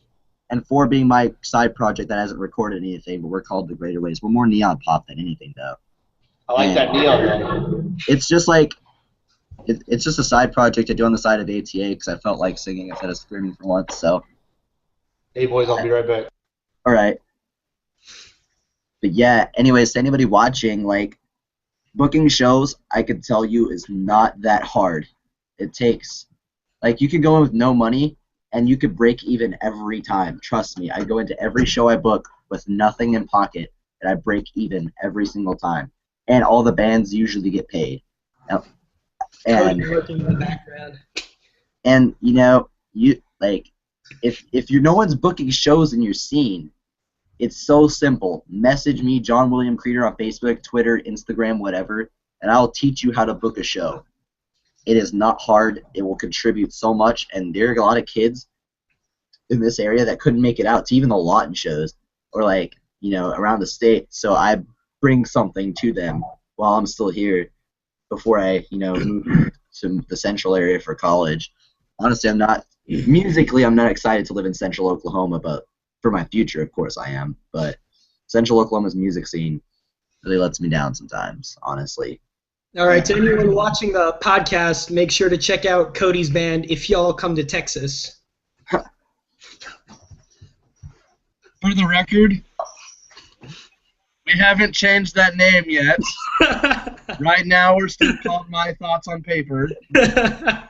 And all of our fans will be called Thoughts. What kind of easy core band are you? That's a reference to that's an NFG song, but it's not an easy NFG song. Wait, My Thoughts on Paper is a fucking what? It's a reference? NFG song. Isn't that a line from Truth of My Youth? No. It's actually a line from a poem I wrote when I was on tour for Swords. Oh, really? That's dope. Yeah, dude. It's a fucking serious poem. But I thought it was a reference to the chorus of Truth of My Youth, because there's a line that's like, these are my thoughts written down on paper. Maybe. I don't know. I'd have to hear it again. But I don't think that was not bad at all. It was actually me and my old drummer, Chase. I'm not sure if he's in or out of the band still. But he basically, me and him were kind of coming up with names, and he was just going through a lot of my lyrics and poems that I've written, and he was just like, dude, that's a fucking name. Cool. Shout out to like the 40 people who are actually active in the Revive Easy Core group. Apologies for not being one of them lately. Yeah, I was about to say, as soon as you said your name, I was like, oh yeah, I know who you are. But you've been banned like 5 times, haven't you? Like 3 that it's I like can for remember. dumb reasons. All by Hinky Dinky. Like, I could, like, I'm not a slanderer. I don't even believe in that. I think it's a sin, honestly. But this just comes from, like, my emotions, but screw that guy. Like, well, everyone misses Jacob Wansick, but Jacob Wansick always treated me like shit. I mean, I like Wansick. He never was really still a cool wronged dude, me. but he just treated me like shit all the time. The only thing I have against Wansick, and I love Wansick, but one thing he did, it was a joke, and I didn't take it as a joke, and I got really pissed off. But he was threatening to ban Cody Partington, you know, the Australian crabcore kid? Yeah. That guy's great. Shout out to Cody Partington. Love you, dude. But Cody Partington and him were bidding for Caleb Shomo's synth. And Cody was winning the bidding, and he threatened to ban him for it. And he's like, unless you let me win the auction, I'll ban you. I don't know if he was serious or, like, you know, like, joking. But if he wasn't joking, then screw that guy.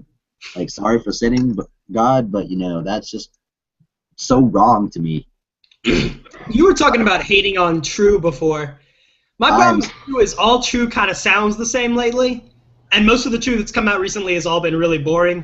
Mostly, like, the new Story So Far album was fucking... It's just the same album for the 3rd time. I'm not going to say True sucks. But even the thing about Easy Kids is we True, because Glenn's band Bad Year is like some of the best True I've ever heard. Glenn is just an amazing person, but he's a fucking amazing vocalist too. Just he's not gonna say the whole I can't hear you guys. I'm not gonna say True sucks, okay? I have said it before, and I believe that, you know, but I'm not gonna say that here. I am gonna say that I hate it. Like, hey, let me throw this out there though. Have you listened to Bad Year's new album on Spotify? It's really good, and they're actually he's an amazing vocalist. That's what I just said. Yeah, Bad Year's dope. I liked Bad Year, honestly. And he like, has I'm talking about the big True bands. Backup Story So Far and Citizen and Wonder Years. I don't like the bigger bands, you know. Like, especially the Story So Far. Parker Cannon as a person and his voice just irks me to death. Okay, let's leave. I'm sorry, I just kind of jumped over these guys, but Knuckle Puck. I don't know if you like. You just gave the face like you're fucking disgusting. Okay, Knuckle Puck. The new song that just came out was killer. Was it? Knuckle Puck. Like, everything I heard from them before was like a less cringy Real Friends. Listen to the new Knuckle Puck. It was good. Like, nothing Knuckle Puck puts out like interests me. It all sounds just like generic True. It sounds like real. Okay, here's listen to the new song. I'm not telling you change your mind, but give it a listen. At least take a listen to it. Like the only True I like is like the True Wonder Year albums. You know, I like it better for being a Rise, of course, because you know I run the Defend Crabcore group. Of course, I adore Rise Records. So you just give it a good listen. I have one thing to say about the new Knuckle Puck. Of course. I like Knuckle Puck. Do I go out of my way to see them? No, but I liked the Abandoned by Bears single 10 times more. Of course, I'm not saying it's better. I'm not saying it's better or not. But let's be honest, the Abandoned by Bears came out maybe not true, but it came out pop punk. It wasn't what everyone was expecting, and it blew me away. It was amazing that they're trying to take that kind of step into another kind of genre, and they're fucking experiments with it. But then we even got the interview. People hating on the new Abandoned by Bears. I thought it was. I haven't heard it yet. Like I've been really behind on everything. Cody, put that shit on right now so you can hear it. Come on now. Okay, Cody, you want to jam? Everything is that I've been behind in the group of Crabcore and this, and just everything in general, because I've been trying to book, record, play shows to all of my projects, you know, while also dealing with like some like depressive issues on the side. Like I've just been feeling god awful lately while trying to do all this, so I've just been so swamped in my messages. There are like 10 in there that I haven't even read for like a month ago. And like notifications that I don't see. Like I've just been so swamped and so sad and so busy that I just haven't been able to keep up with new singles or anything. It's just been sucking. Let's take a second, bro. Let's let you breathe, bro.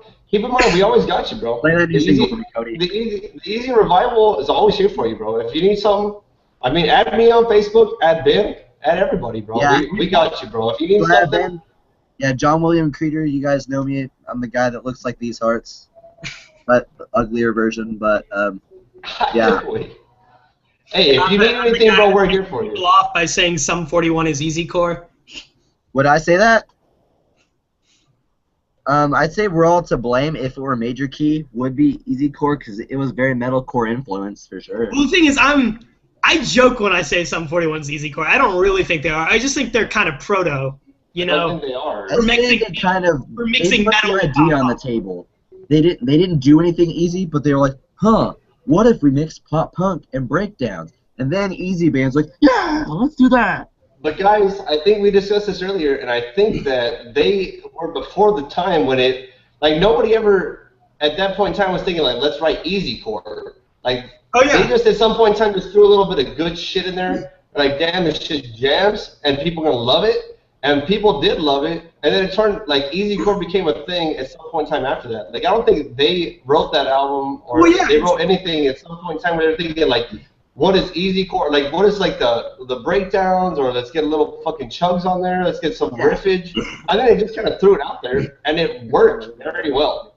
I mean, easy core was like an accident. Easy core was Chad Gilbert in Newfound Glory being a hardcore kid, and he's like, oh, I'm going to write a pop punk part. But instead of just palm muting straight notes, I'm going to do chugs. And that's like how easy core started. It was just chuggy pop punk with gang vocals. Here, Aaron's coming in. Aaron! Alright, well, either way, we don't need to cut that off right now, though. But for reals, I think Sum 41, I don't consider it easy core. But it came up in the time when easy core became a thing. So it was really cool. A really cool time. They did what they did very well, and they also, you know, they helped a lot of bands get to where they're at right now. I know a lot of bands that play easy core. We haven't discussed this on the podcast, but a lot of the bands, I'm sure they really love Sum 41. I don't think you get to this point. I'm pretty sure most pop punk bands love Sum 41. Sum 41's good shit. You don't get to this point and be like an easy core band or a pop punk band without listening to Sum 41. So, Aaron! Happy birthday! Hey. Look who showed up. Look who came to dinner. What up, buddy? I forgot I was talking to a mic. Yo, can you hear me? Yeah. Yo. Maybe a little bit louder if you could turn up. Alright, just a sec. We don't mean drink more, we just mean turn it up. Turn it up. Turn it up on that dew. Wait. Nah, man. I'm too edge. Same. Oh, I've got like a wristband shit. I don't know. I'm gonna probably get foot tattoos, so like I won't get like destroyed in random arguments for it. But if I do want to show it off, I can. Yo, what about now? Oh shit! What are you doing? Don't you point that camera at your dick? Yo, can you hear me? Yeah. Okay, yo, you guys are like marketing failures, cause yo, I went in the Revive Easy Core group, and I scrolled down, and finally I found the link to this podcast, and it was the wrong link. Like you see, like that's why no one's watching. Hey, 1 second. There was some technical difficulties on the other call, so I actually had to start a new one. Move the mic, Cody. You started the one that I had like pre-planned, like the one I know, but I didn't see it until like after. Anyone's watching. This is fun. Just having conversation. Although I did share, I started sharing the new one not too long ago. All right, wait. I gotta find the thread. It's like one dude was like, "Where's the podcast?" Yeah, that is completely my fault. Cause we had Rob Paragon in here earlier. We did? But we did with the Knockout Kid, but the quality was kind of really shitty. Oh, so Knockout Kid aren't doing it anymore, eh? Like no, they did it. Yeah, they're not on right now. They've already been on. Oh, for how long? For like maybe 30 minutes. 15 minutes. Oh, wow. Yeah, while they were in here, I was booking down a friend's first show in Oklahoma. God damn it. I thought I mentioned that to Aaron. I was about to say, Aaron, you're one of the people that actually likes Down to Fred. Yeah, I booked him in Oklahoma the first time. I like the new song they put out. The older stuff I don't like that much. It's kind of whack, actually. I like them just because like they have the Attila attitude, which is just the make music for the lulz, and I've always loved that attitude in music. Well, I made a post at some point. I want to start like a terror level Easy band. Just talk shit about other Easy bands and call them all fake. Yeah, I saw your post about that. That was so funny. Like, I want to do that. I know everybody from Attila, like, personally. I went to workshop with them one time. They've kind of got a little bit big, so I haven't really talked to them much recently. But I don't know how to compare that. Like, the Down to Friend, I know Aaron really loved it. He was one of the fighters for it. Your single's fire, dude. It's an argument. And actually, I don't think it ever should have gotten that far. But it just, like we were discussing earlier, guys, I don't think it was, like, the production quality. It could be perfect, but it wasn't. So it One of the biggest component was just people taking Josh's side about, That's why I hated them for months.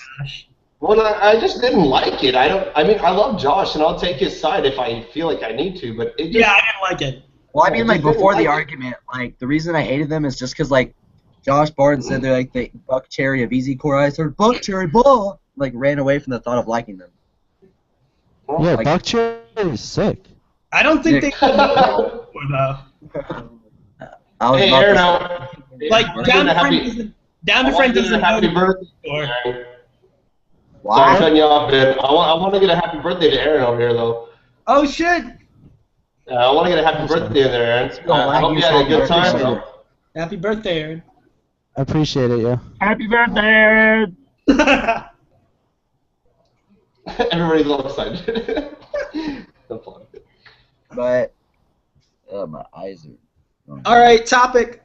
Someone throw out a topic.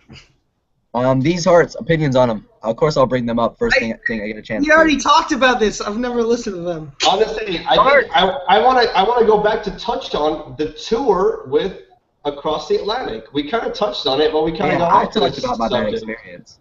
I think that I know we did discuss that, of course, but Across the Atlantic. I mean, Aaron, have you heard the new album? Because I really loved it. I mean, it's not all easy. In fact, Castaway was a little bit hardcore. I mean, it was actually close to a hardcore song. They're more of a Day to Remember ripoff to me. Like, they, like, switch it up, like, from going, like, straight heavies to, like, straight easy, you know? Well, one time I listened to Across the Atlantic, they were pretty dope, but I haven't listened to them since then. I know those guys, and they're great.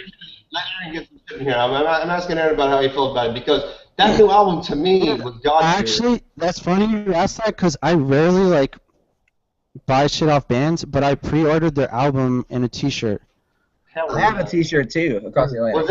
Was it the Breaking Bad T-shirt? Because I bought that one. I just got it like 2 weeks ago. Aaron, you might be a little bit jealous of this, but I'm actually booking one day of their tour this Thursday, and then playing the next date on Friday. So that'll be my third show, third show with them. You know, so figured you'd like to hear that. Nah, dude, I think they're sick. I think they sound a lot like Day to Remember, especially the cleans. Sound a lot like Jeremy and shit.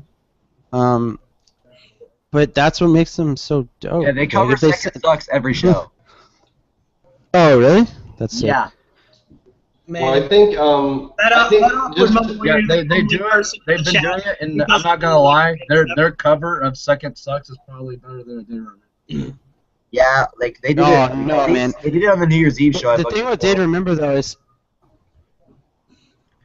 dude, when you see a Day to Remember, there's at least like 5,000 kids there. So Sadly, the atmosphere of a show where there's like 5,000 kids is always going to be better than like a local show. Did we lose Aaron? Yeah. I think I'm the only one in this group of people that doesn't really like A Day to Remember. Ben, I love you to death, bro. We spent a lot of time talking tonight, but you gotta fuck off, bro. Come on now. What I'm gonna say about A Day to Remember is that I love a lot of their songs. I feel like they peaked at For Those Who Have Heart. And I also feel that they are the most overrated band in the scene. Like, they're incredible, but overrated. Like, they're like a 7.8 to 8.2 level band, but they're being talked about like they're a 12 out of 10 band. The problem is, with that opinion, who's higher? Really poppy to really heavy, and I don't like really heavy music. So like, when I'm buying an album for like 2 pop punk songs and like 5 metalcore songs and something, I'm only gonna like half the album. Hey, let me throw out a question. If you say they're overrated, who's over them? Like, what bands do you consider over them? Okay, I can name a lot of bands that I like better. Of course, Attack and Tag. They're not easy, but oh like, my God, come on! In the easy world, I can't in find the easy my world, Across the Chunk, Atlantic CD. These Hearts, like Abandoned by found this. Bears, any Easy Crab band ever, really.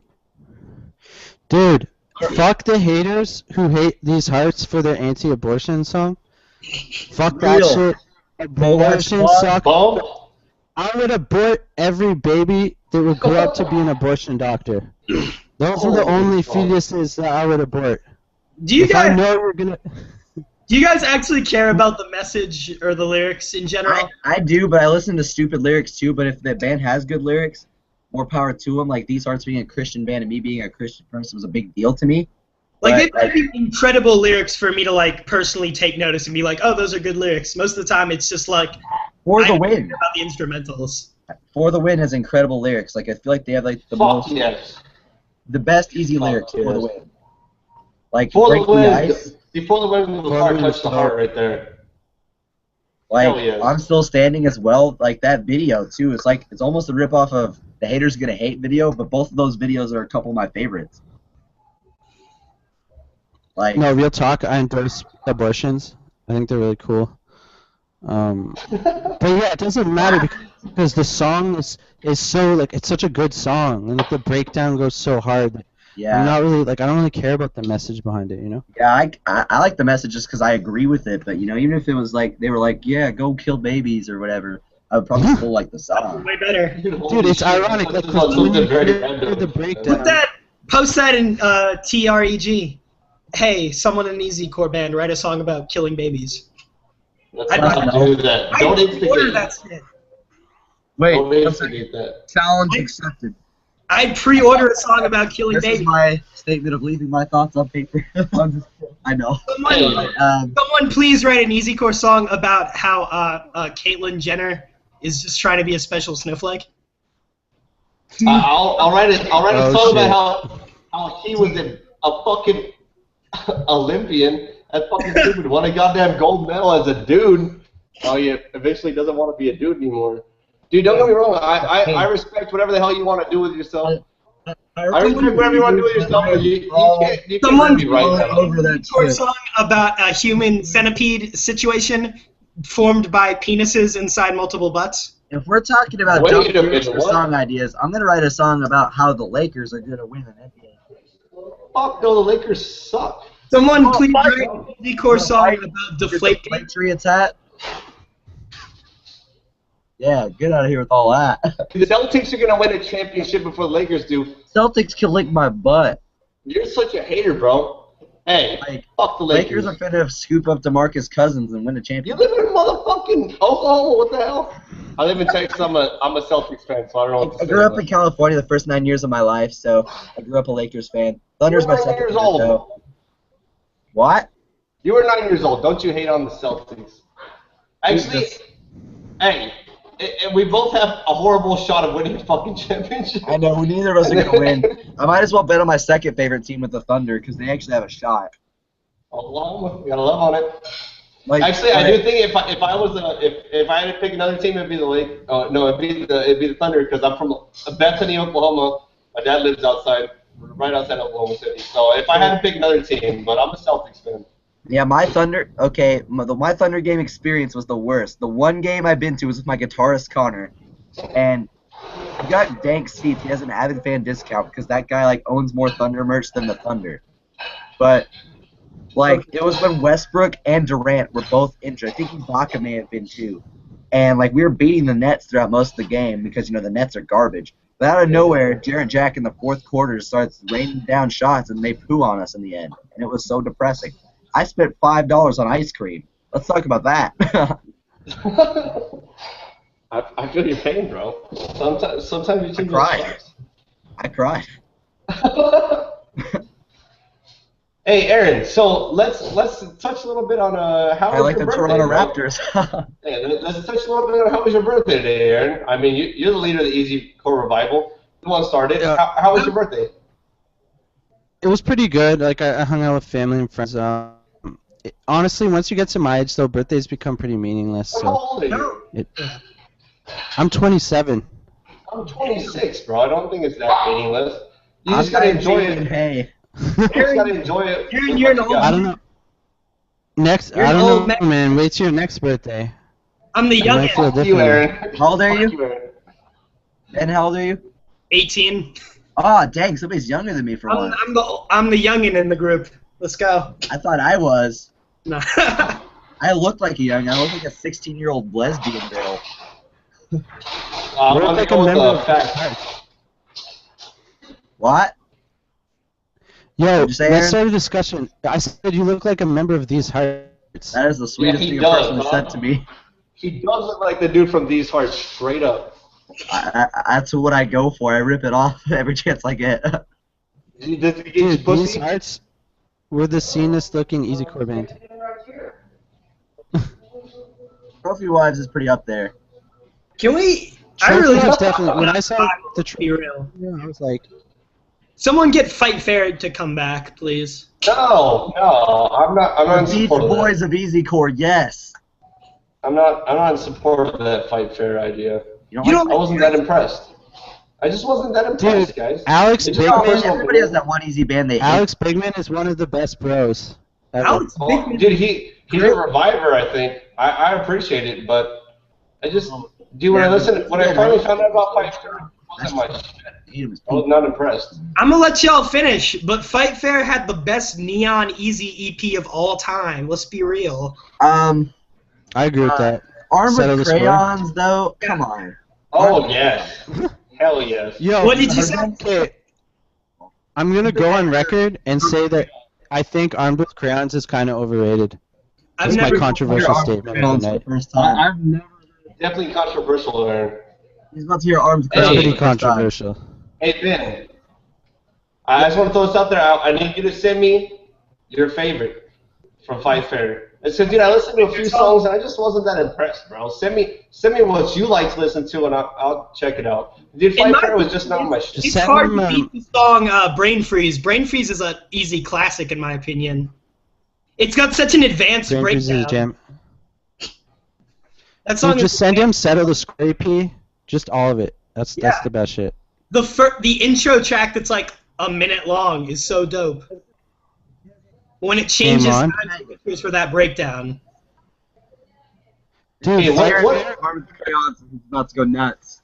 Hey, what the hell is Cody doing over here? Looks He's listening to Armed with Crayons for the first time. for the first time! Yeah. What? He's about to get a hard dick. Go on and let him go at it. He's loving it, aren't you? Yep, I've he's never loving it. listened to Armed with Crayons. Are you you haven't kidding either? me? Nope. Dude, you're missing out on all the good damn bands it. that broke up. But I don't know.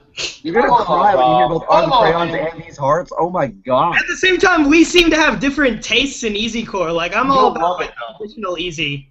You'll Like, love it. Armed with Crayon is the face of Easy Neon. All right, I'll listen to them You'll later. love it. Like, imagine Forever the Sickest Kids, kind of, but with more synth and just, like, a bit more childish than Forever the Sickest Kids, in a sense. Not childish as in bad childish, but, like, the youthfulness and vigor of it all. Like, it has more of that. When you Armed with when you Crayons come down to were like very the clean. neon versus, would you take Hit the Lights or Forever the Sickest Kids? If I had to pick, Dude, Yeah. I don't think. Let me That's cut just in. good. Let me cut in. Forever the Sickest Kids, But for sure. Can we? Hit the Lights was call great him- Neon, but I don't like the way they turned out, honestly. I think Hit the Lights has a more consistent discography though. Like I think Underdog Alma Mater might be better than any album Hit the Lights put out, but Hit the Yeah. Lights albums are more. No. in my I opinion. can agree with that. Summer Bones was even a good album, you know. I just feel like Summer Bones, in comparison to Skip School Start Fights, was just, like, kind of a I'm letdown. totally against what you guys just said, but can we consider, is Hit the Lights like compared to the Neon that Forever They Sickest were. Kids started with? They're not as neon, but like definitely. They were. And Skip But School I think, definitely a neon. hey guys, earlier we agreed that Neon has to have the synth. Where the fuck is the synth in Hit the Lights, guys? That's They a said- good point. I don't think it has to be synth to be Neon. Listen to All Time Low. All Time Low never had synth, but they're like. I don't think you need synth to be neon. Yeah, and even it's if more you than- do, I mean, Skip School Starts Fight is so like overproduced in like a very neon way. Yeah. And just look at the cover. It's the most neon. Like it's like aesthetically neon. Yeah. You know what I look, mean? like look at like the Easy Core Revivalist page, like the apparel page on Facebook, is based off of Skip School Start Fights. Yeah, I will agree with that. Yes. That is, you know, guys, neon, I think neon I don't think that we can. I just don't think I can put anything that Hit the Lights has done with Underdog Alma Mater. I mean, Underdog Alma Mater was a one-of-a-kind album. It was. They put out a decent album after that, but that neon on the Underdog Alma Mater was fucking gold. I think I they agree was. with that. I mean, probably the like best songs like Hey neon Britain album are I've probably neon ever heard. classics. Let's be real. I'm sorry. What'd you say, Ben? It's hard to compare like any neon song to songs like Hey Britney though. Like those are like classic. Well, so can we agree that that's probably the best neon album? Like, That's what I'm saying. That was amazing. Underdog Alma Mater would outclass pretty much any Hit the Lights album, but I think Hit the Lights is more consistent. Like I think after that first album, They're also still around. fell off. Yeah. Summer Bones. That new 4 Year Strong album was dope, but I think Summer Bones is still the best easy release this year so far. No, dude, Summer Bones wasn't that good. I love it. Are you kidding me, Aaron? It was No, I'm actually not kidding. I actually, 4 Year Strong is probably my favorite of the big easy bands that came out this year, but I like their album the least. Like, I really, really like the new Chunk album. Yeah, the new Chunk album was dope. Everything. Summer Bones was so much better for me. But That's personal what I think. opinion. Summer Bones, then Get Lost, and then the 4 Year Strong self-titled. 4 Year Strong fell at the bottom of that tier, for sure. ABB, FYS. I agree with you, but we haven't released it yet. Let's keep it to a minimum, Cody. Come on now. Yeah, screw this guy. No, hey, Abandoned by Bears will be everything this year. Abandoned by Bears will be the best release. Bottom for me. I think Abandoned by Bears got enough jockage from Cody on the last episode, so we're gonna keep that. Hey, but Aaron, that is gonna be the best easy album of the year when it comes out. At 12 songs, they said, right? Yeah, dude, that's 12 songs. We can all dude, I'm excited about Abandoned by that. Bears albums is probably gonna win easy album. Cody, you gotta put your dick away. Come on now, bro. I will say that the Abandoned single, it got me hyped. I've never been too big on them. I thought they were good, but I like some easy crap bands more. I'm really excited about the new Abandoned album, though. Hazard Pay? Dude, the best...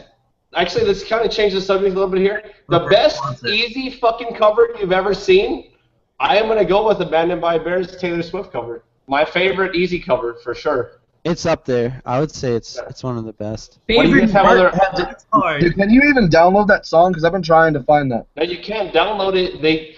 It's because Frederick told me that you can't download it because it belongs to Taylor Swift, so they can't put it on like anything without paying her. So. Taylor Swift doesn't even allow her media music to the street. Best easy cover. She's like Taylor Swift is the queen of just like, fuck you guys trying to put my music on the internet.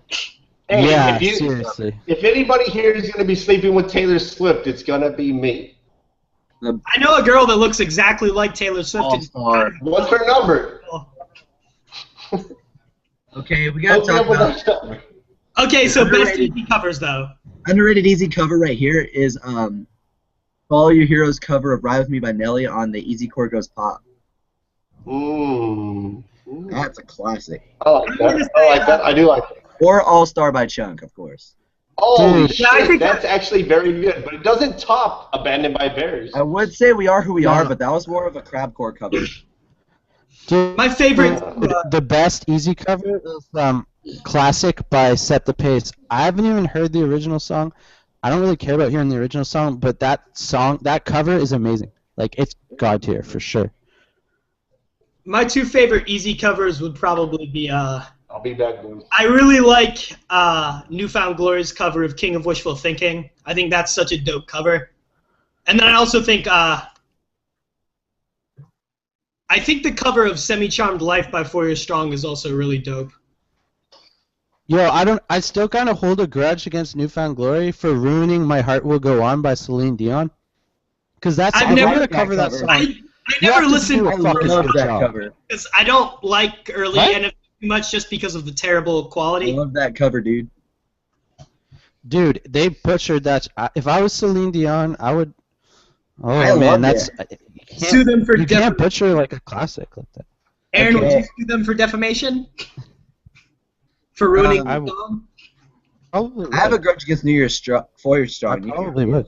4 Year Strong, just for like the way they go about things, their attitude. So, is there any easy bands you have a grudge against for like maybe a stupid reason or just a reason in general? I hate set your goals for not Um, fucking getting back together already.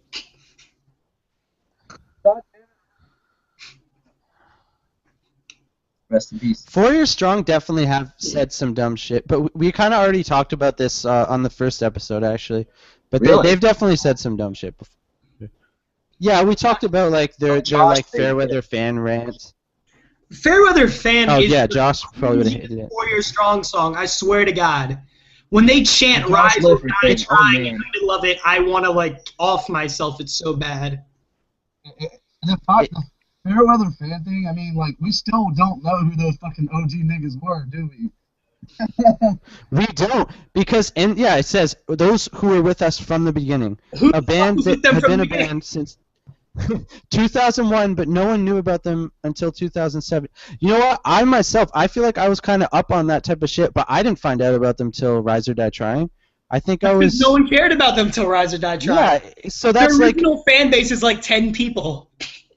So there's like a 6-year gap where the apparently people knew them within that 6 years, which is crazy to me. But I mean, maybe a few people, maybe like locals, but. What I want to do now is I kind of want to like make a trip out of it and just fucking go find those real OGs.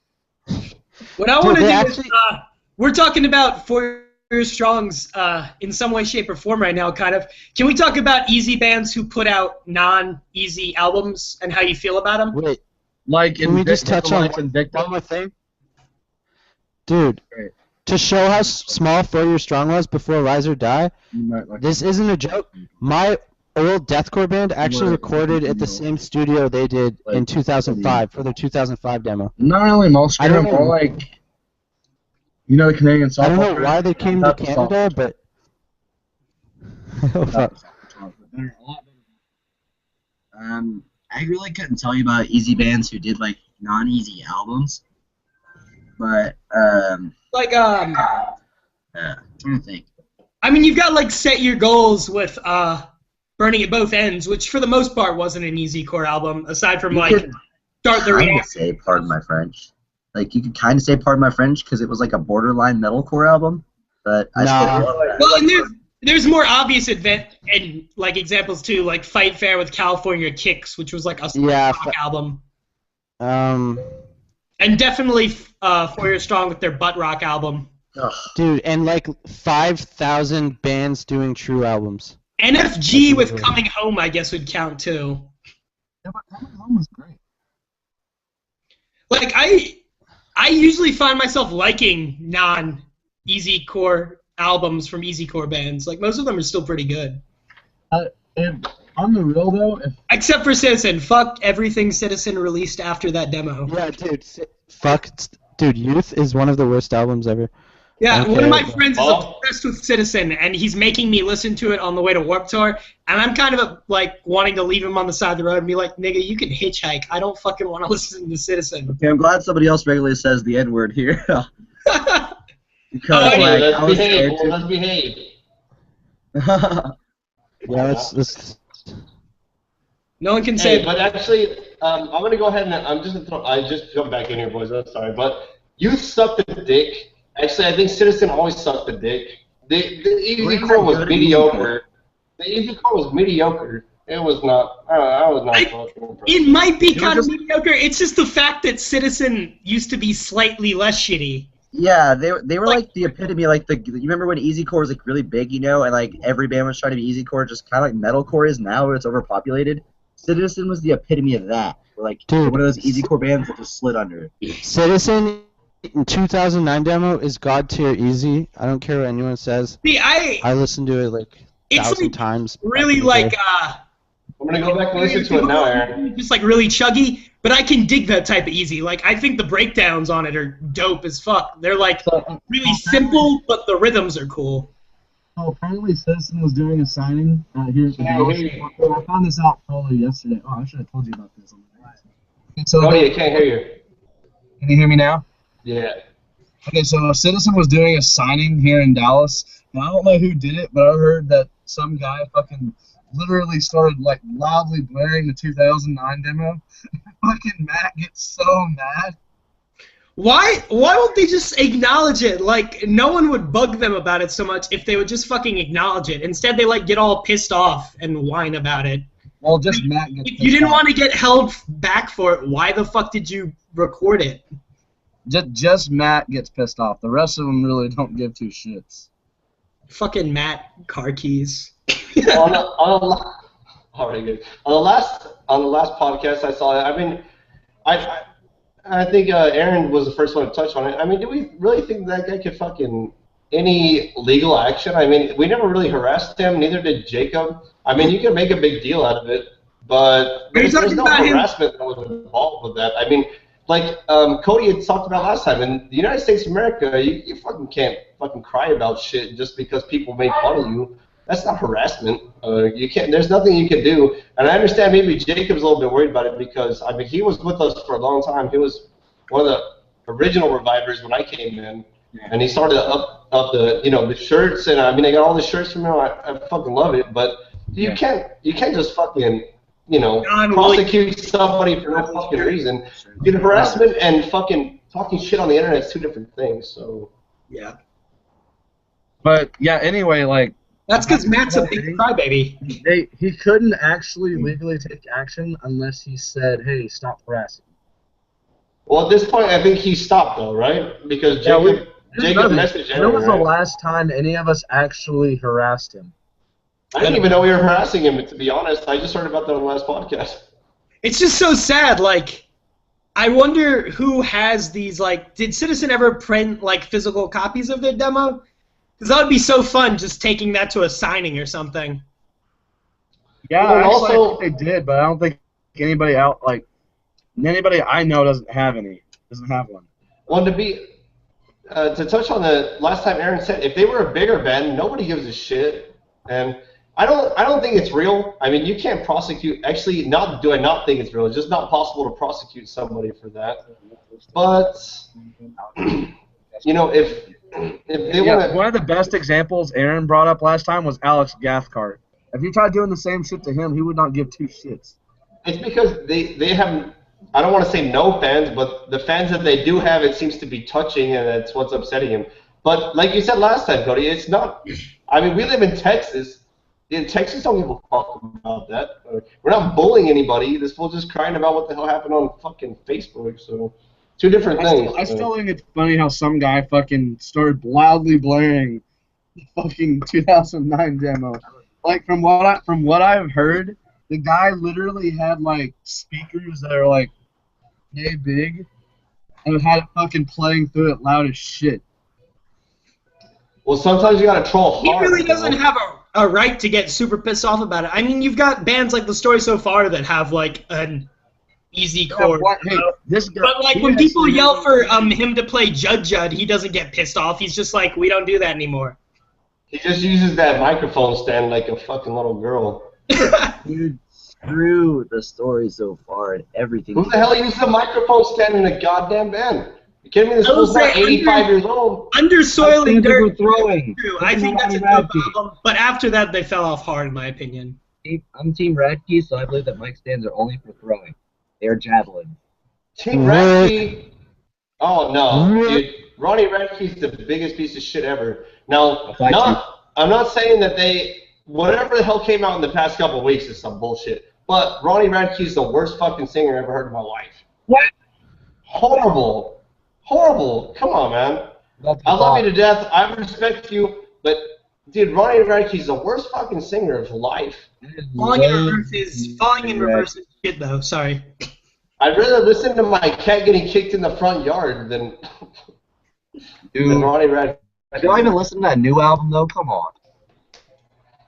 No. No. I'm going to be just completely honest with you, no. The last album they put out, they had some really great guitars.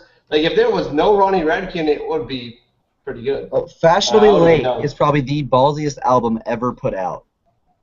Will somebody agree with me there? Like It how has a lot of variety. 12 genres at least in an album? Yeah, I can't it's pretty remember if crazy. anyone has ever talked about it on one of these podcasts, but have we ever talked about how shitty Chains is? Matt Wilson's Don't know who that is. Set Your Goals? Dude, you know what? I don't think we actually delved into that topic. We haven't, He's and I'm going to... the shittiest hardcore band I've ever heard. Like, he could That's get hard to away beat. with singing all whiny and Set Your Goals because he also had Jordan, and it was like a perk. It was like they were shouting, kind of. But he cannot be in a hardcore band. It sounds like shit. I'm going to go Wait, ahead can and... I just say something? Of course. Does anyone remember when me and Josh Mason trolled the group into thinking that that we posted a band saying it was Set Your Goals hardcore demo? I do remember that. You also did that with fucking From, like, Neck Deep. 2002. You also did that with Neck Deep, and you fucking told the shit Congratulations, out of by the way, everybody. on getting Neck Deep to issue a statement on Twitter saying that it wasn't a real song. Dude, they tweeted about that 3 times. Yeah, I saw it. 3 fucking times. They Dude, like and sounded, Wait, what are you talking they about? sounded like they were kind of butthurt about it too. Like it was like not like a jokey like tweet. It was like a serious. It was like this is someone no, they were. joke. They were pissed. See, dude, the thing is, why would they be pissed at that, knowing that they just gave a smaller band good promo, and a band that's apparently friends with the singer's brother, and Waster, it was all I see was- Waster is yeah. literally a Neck Deep clone. They sound It just is, but Hey, guys. dude, that was an amazing promo for them, like straight up. I was going to say... So we are talking about the Neck Deep thing, right? All right, give me a second. Okay, I know we're going to for the record, I saw them at work. They were fun, but I actually talked to them about that, and they actually weren't really that mad about it. Oh, Well, so this you was saw like them yesterday, like a couple days ago. Yeah. Can I say I fucking hate Neck Deep, but I'm really hyped. I'm really hyped about this new album. Like I've never really liked them before because I didn't think they were very good. True, but this pop punk album, like the song they put out, it has me so stoked. Like if New Neck Deep sounds like that song, I will become the biggest Neck Deep fan. But hey, can we get on this topic?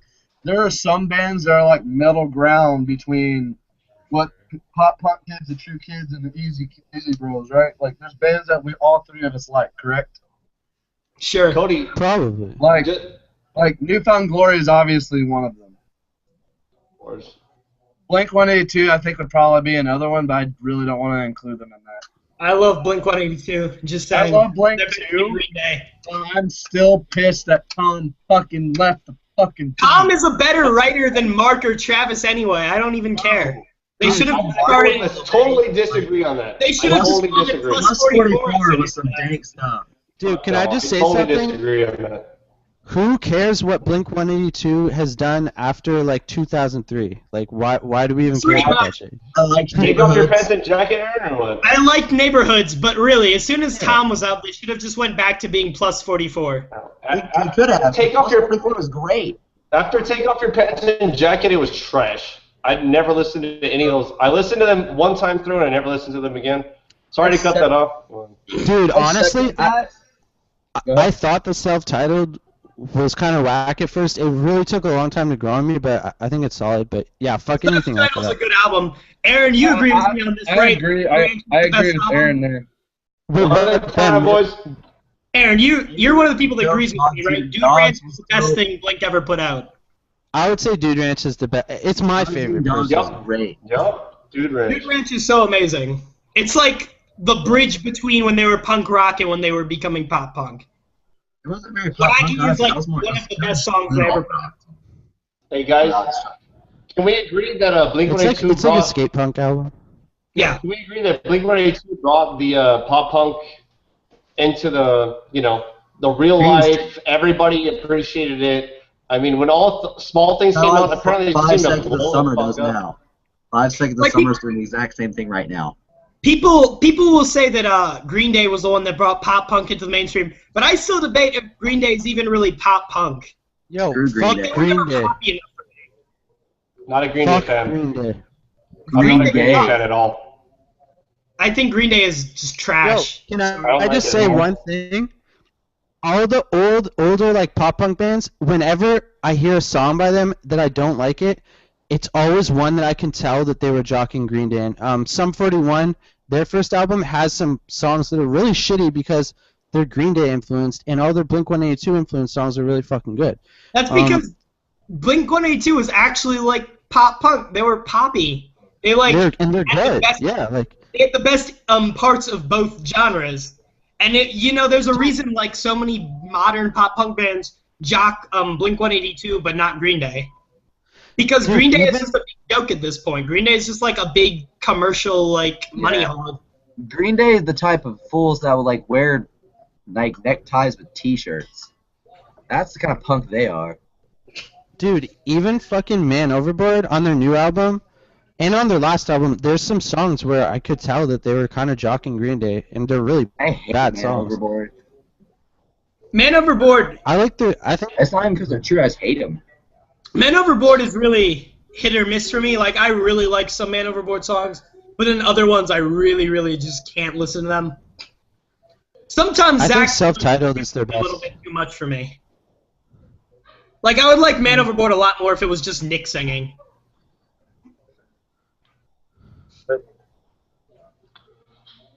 Man Overboard, just to throw this out there, Man Overboard is trash. Never liked Agree. it. It's because I'm trying to listen to the new heavyweight right here, but the Man Overboard is fucking trash. I live in El Paso, Texas, which is on the far west side of fucking Texas. I went all the way. I know this is not going to be easy. I flew all the way to Philadelphia so that I could see the Wonder Years and Newfound Glory. There was two other bands. Who knew what the fuck they were? But it was an amazing show. It was probably the best thing I've ever seen in my life.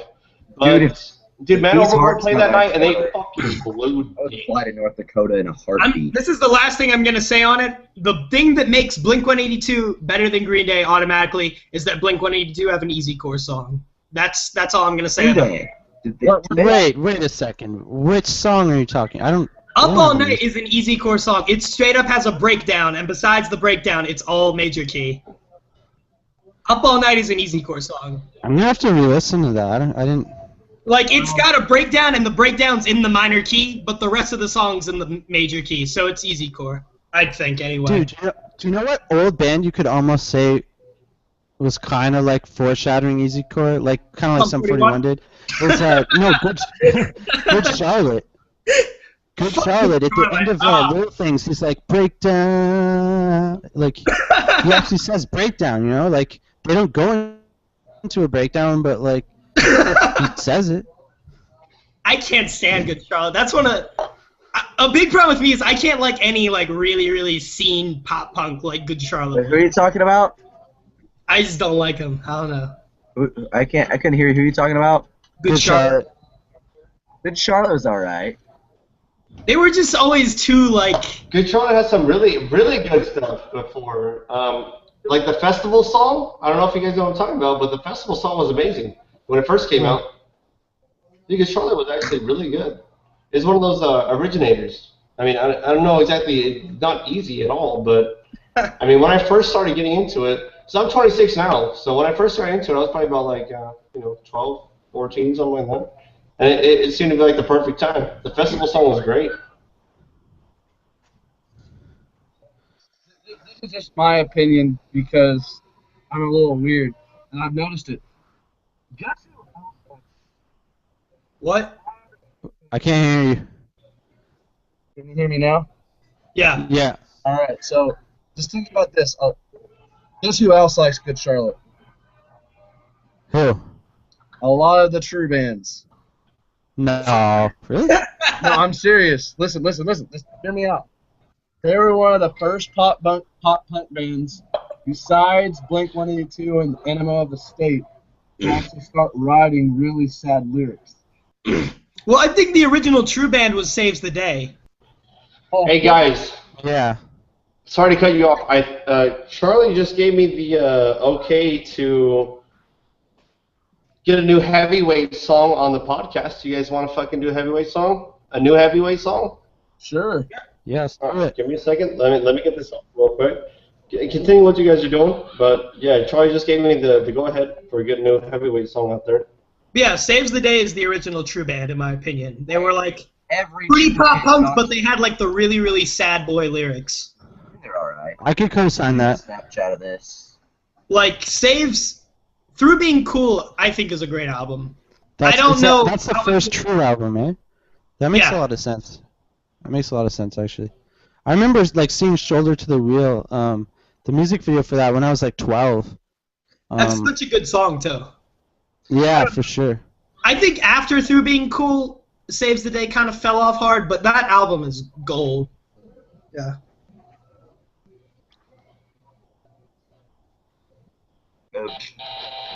Alright, guys. Can you hear that? Yeah. New heavyweight right here.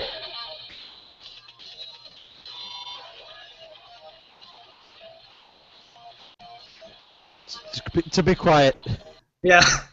Alright. The chugs at the beginning were dope though. Is that any better? Not really.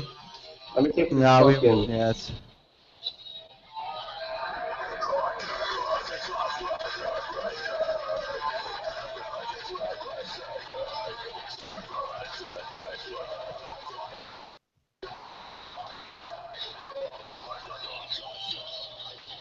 Is that any better? Not really, but No? I fucking love heavyweight though. We need to have the Charlie on one of the episodes.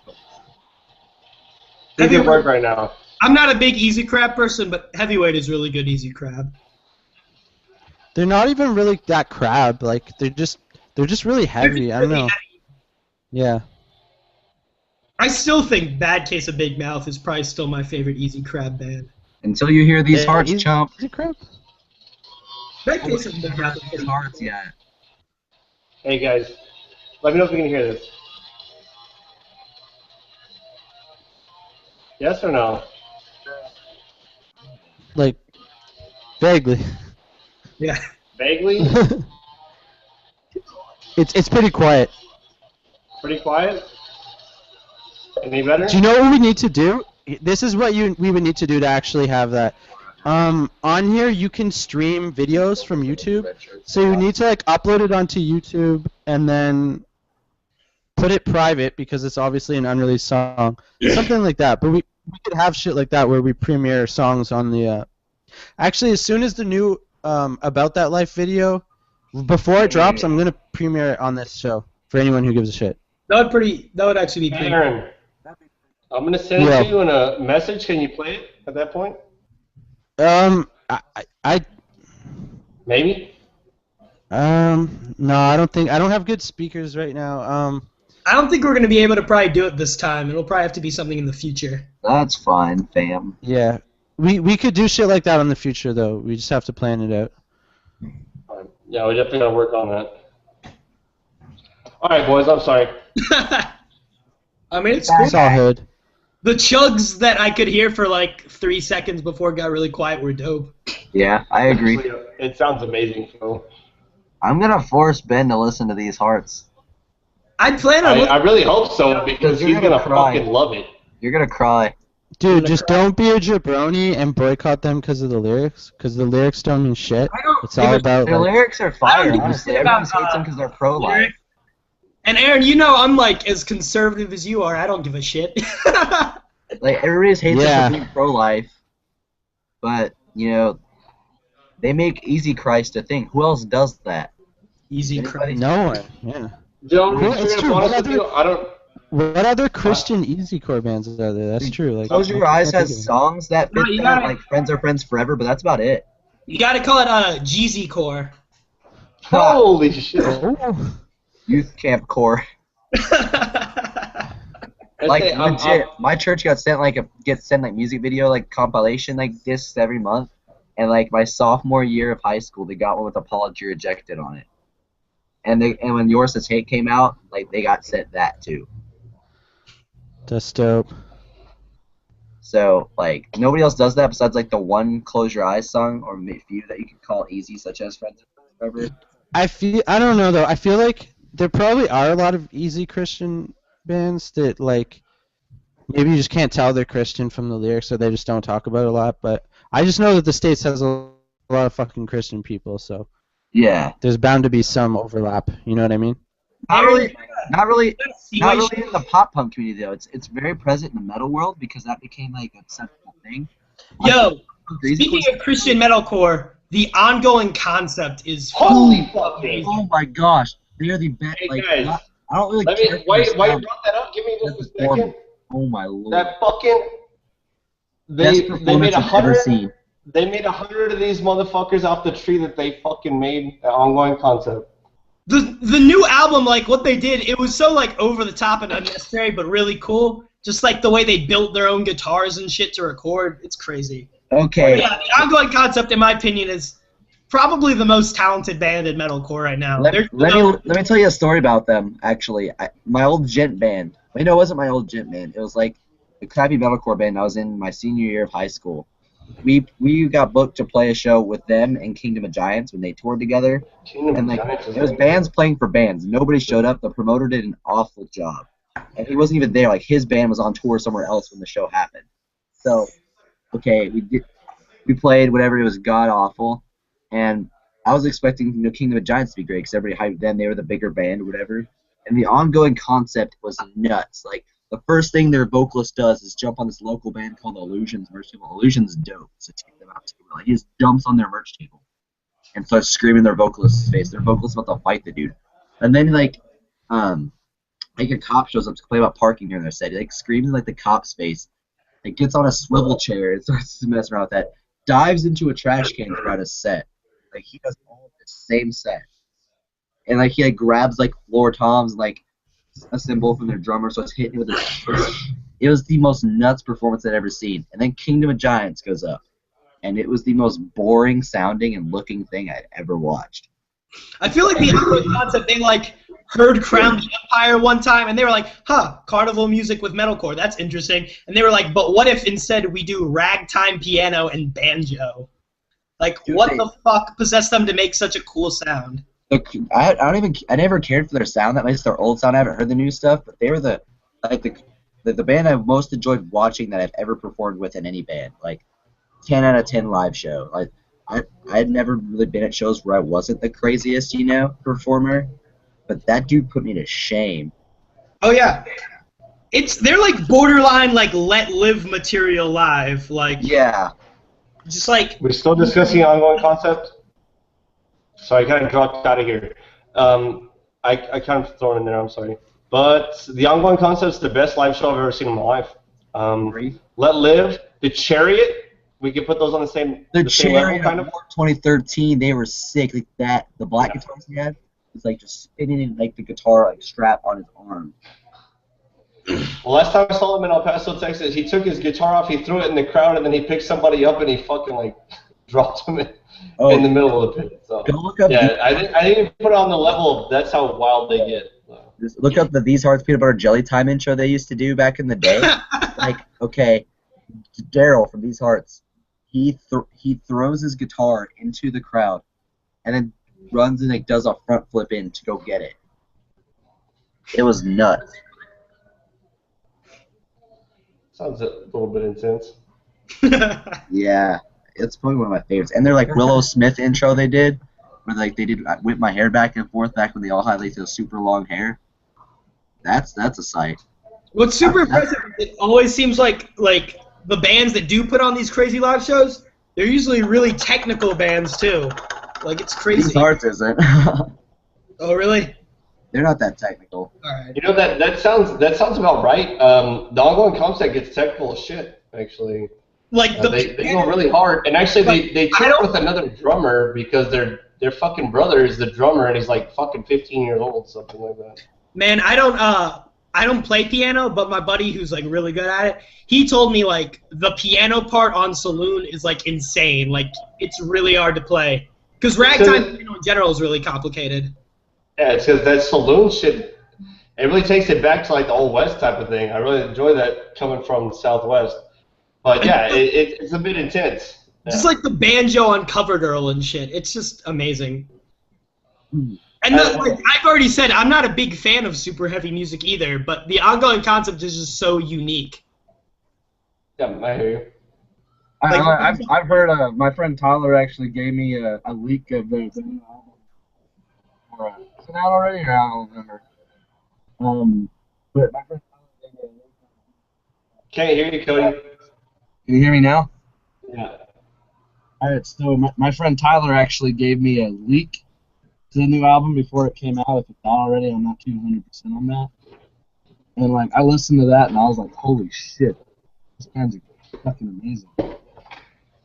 They're really on a different type of thing. They're not really going for a certain style or anything. They just they have a certain type of sound to them. And everybody puts in it's three brothers and one guy that they met in high school. And like I was telling you earlier, the drummer is actually like 15 or 16 years old. Like he's still in high school. So when they tour, that's fucking insane. That's how they're amazing. That's how Sean's drummer is too, if you know about them. Who? Sean. Oh, Con. I saw them here just a couple weeks ago. Yeah. It's just the guy that I work with. Too, but yeah, the drummer is Mario's like 16-year-old drummer. It's his brother. Sorry. Yeah. Well, the guy that I work with, one guy that does that last Mario's cousin. Well, sorry. I'll go to. Yeah, the guy that I work with, it's Mario's cousin. So when they come here to El Paso, we always get like VIP tickets and shit. So, but dude, I think that's probably one of the most amazing album arts. If you know the album I'm talking about, the new one they put out. Yeah. The painted fucking leaves and shit. That's one of the most amazing arts. I think I dropped $200 in merch that night. It was amazing. Con is fucking amazing. And actually, it's an interesting show to see something with no fucking lyrics or with no vocals. It's a bit different. There's also Polyphia, but I think Sean is better than Polyphia by a long shot. Yeah, for sure. Polyphia. The problem with Polyphia is that it's really impressive at first, but as you listen to their discography, they all kind of start to blend together. If I was going to compare two bands, I would compare Animals Like Leaders to Con, because Animals Like Leaders, it just goes on another level. I don't know how much you guys listen to just instrumental, but Animals Like Leaders is fucking amazing. So if you haven't heard it, do yourself a favor and just listen to it. It's ridiculous. It's great. I love Animals. Yeah, so it's ridiculous. We're talking about technical bands. I guess we should try and reel it back to easycore in some way. How did you guys feel about the new 4 Year Strong album? Like I already kind of mentioned, as much as I liked it, I didn't think it held up to some of the other big Easy releases this year. But just how did you feel about it? I'm biased as heck because I just like them. Can barely hear you, bro. Yeah. I'm really biased about 4 Year Strong. Like make it, like I just, move the mic a little bit. Right. Sorry. This good? Yeah. Hell yeah. Okay, I'm really biased about 4 Year Strong, like because I just like them so much as people. But honestly, the album was like. It was just okay, you know. It was like I kind background. of liken it to Enemy of the World Part 2, where it's like kind of on the like hardcore influenced scale a lot. That doesn't really drive compared to like instrumentally to their other albums, I felt like it was kind of lacking. Like they usually write more interesting guitar riffs. Like certain songs just kind of didn't do it for me. Even though I still think it was a great album. And I still thought it was great. I almost feel like they sounded better when they had kind of the more polished sound, as opposed to them wanting to go for a raw sound now. I hate the raw, the trend of being raw. I think it's awful. And I think that 4 Year Strong's vocals on this album were whack. And that also that nothing they do will ever measure up to Rise or Die Trying. Like I said, I think Enemy of the World is slightly better, but I do see what you feel like afterwards it kind of lacked. I've been out of the discussion, but I totally agree with everything John just said. 100%. About what, the raw sound? Yeah, the raw trend. It's so dumb. The raw thing, and also that they're never gonna come close to Rise or Die Trying again. Like, See, it's just honest, that album's a masterpiece. I think I honestly like the Go Down in History EP more than I like the new 4 Year Strong album. This is. Hey, let me get a little break in here. Aaron, have you heard the EP? I think it was EP before Rise or Die Trying. And the amazing synth. It was produced like shit. It was not a very well produced album, but it had Go Long Dad, Come On Bessie, I was telling these guys earlier before you'd gone. It's my 4 Years Strong #1 album. You know what I'm talking about? Dude, you're talking about the 2005 demo. That was the one that was recorded at the same studio as my old band, my deathcore band. They drove up here to Ottawa to record that. I think it's because they were friends with. I don't know if you guys know the band The Fully Down. You know them? They were on Fearless Records. Okay, well, Fully Strong were friends with The Fully Down, and then the dude in The Fully Down's brother is the dude who runs that studio out of Ottawa. So, yeah, so I recorded it at that same studio, which is amazing because I love that demo. It's fucking great. That's my favorite. Talk about how funny it is that a band called Chunk, No Captain Chunk, have decided that they're too mature to have synth anymore. I don't feel like they actually think that. It's just... They've got such like a silly name, but just like the fact that even they have disowned like using synth is kind of funny to me. I don't feel like that's the reason though. I feel like the reason is because they don't have a synth player. No, that's what they. No, that's what they said. Because what it used to be is Bert played synth, and then they would just do live tracks. But now when they play live old songs, they don't even do a track anymore. They just don't do synth anymore. They don't want to do backtracks anymore. Like, no, dude, it has nothing to do with that. I think 99% of bands that have synth use the backing tracks. Because, dude, what's the point in limiting yourself to like, oh, I can play these notes when you could create a fucking orchestra and then just have a backing track play it? You know what I mean? So I don't That's think the thing. They don't even do backtracks anymore. They've completely abandoned like that aspect of their sound. I honestly just they dissed the synth in Friends We Trust. They dissed it. They're like, oh yeah, that childish synth at the beginning, like we don't like it. There's such like they grew a out of it. stupid name and stupid gimmick, but they're like, oh, we're too mature to do that anymore. And I think that's kind of bullshit. Dude, do you know what I'm surprised they haven't done? I'm surprised they haven't just shortened their name to Chunk, because like that could kind of almost sound more mature, you know, like just like we're Chunk. But you guys, you do know why they haven't changed the time, right? You can't cut the history. You got to carry it. I remember when they first came. I'm sorry, Cody. I may have cut you off. I see.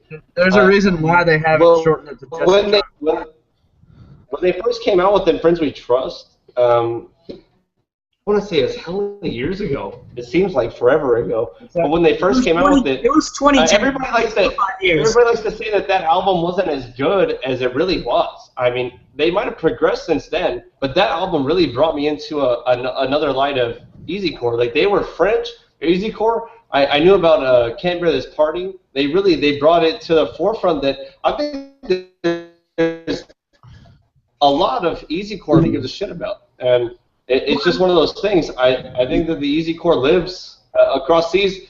And maybe there's a lot of EZcore bands here, but if you put it into perspective with how many EZcore bands are across seas, it really, I think that EZcore lives a lot more over there for some odd reason or not.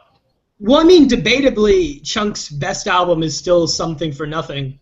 Personally, I think I might agree with like that. their new album more, but I think Pardon Your French, definitely, I don't think. I believe Chunk actually tried to sue on that. Cody, don't you backtalk us? You better throw it out here. Well, I'm not, actually, because I'm about to tell you why there's no Chunk just doesn't change their name to Chunk. Because there's already a band named Chunk. Is it a big band? I didn't know that. No, they never were. They kind of got big in 2008, and they're more pop punk than the actual. Are they still around? But there was actually, when Chunk first came to America, I heard rumors that there was actually a little bit of a small lawsuit that they tried, but it just didn't work. Beef. Wow. Where are these guys from? Apparently from America, because they're trying to file a lawsuit in America. Yeah, Fuck I that. guess. Fuck lawsuits and getting any. You know, I just want to throw this out there, guys. I don't know if we're done with the conversation. The first time I saw Chunk, I saw them on Warped Tour. They were on a little shit stage. But the next time they came, they played with Handguns. They played with State Champs here in El Paso, Texas. They played with some really good bands. And State Champs is like poised to become the next like Blink-182 for real.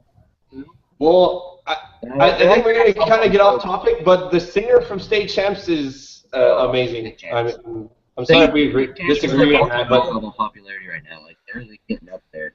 Like all-time low fangirls that like are all over state champs because of that tour. Dude, state champs is amazing though. I mean, state champs has what it takes. They're all like reasonably attractive. They have a good poppy sound.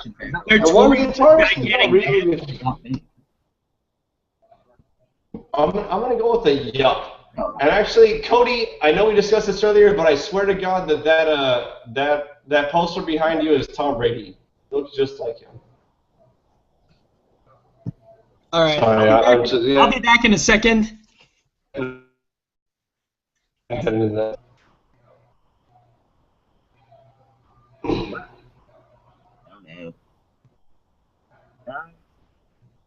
Aaron. You good? Yo, what's good?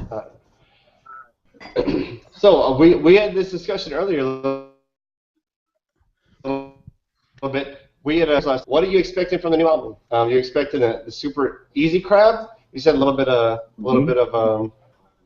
that pop punk. Obviously, we're getting that pop punk vibe off of it. But from what you guys talked about, and I even noticed last night that he was saying like I just kind of throw some shit there, and then with the meaty, and then I fucking do some other shit. So we're expecting like some super heavy synth, and what are you expecting from that? Are we talking about the new Abandoned by Bears or no? Yeah, I was asking Aaron, what's he expecting from the new Abandoned by Bears? Sebastian actually, he snapped me a bunch of stuff. Sebastian snapped me a bunch of stuff on Snapchat, and a lot. They're like the 4 snaps he sent. 2 of them were songs similar to Hazard Pay. Yes. And one was like really like one of them sounded like imagine the synth from Homegrown over like some really fast I'm not sure how to explain it, but like really kind of easy genty parts that are less like dun dun dun dun dun. It was like switching notes all the time. It was like dun dun dun dun dun dun dun dun dun dun dun dun dun dun dun dun, like just like changing notes, and it was really fucking cool. Dude, okay, well I think they're gonna have the best Easy album of this year. Me too. Maybe rivaled by Rise on Everest, depending on like how good they come. But the thing with Rise on Everest is even they ditched their synth. Like they don't. Wait, like, the last they ditched synth? Yeah, the last 2 songs they released didn't have synth, dude. I don't. Sorry, Aaron. Rise on Everest is the Russian band, right? Yeah. They are Russian? I thought they were French. You mentioned that a couple times ago. No, they're Russian. Right, John. I'm sorry. But they put out new music already, or not yet? Not yet. No, we've been waiting so you've for a while. heard it. Okay. No. I haven't heard none of that. Like I just know that like they released 2 songs last year. One was a cover, but neither of them had synth. So I'm pretty much just assuming that they're done with. Everyone's done with synth, man. It sucks. Like synth is dead. Synth, you've been gone. Like that's why. Aaron, don't say that. Don't you do this to me.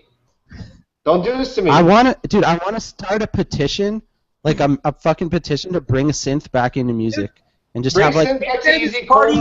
If Can't Bear This Party is actually getting back together and they're really gonna release something, I swear that will be the synth revival. They are. One of their singers is gone. Can't Bear This Party had like the best synth of like any easycore band.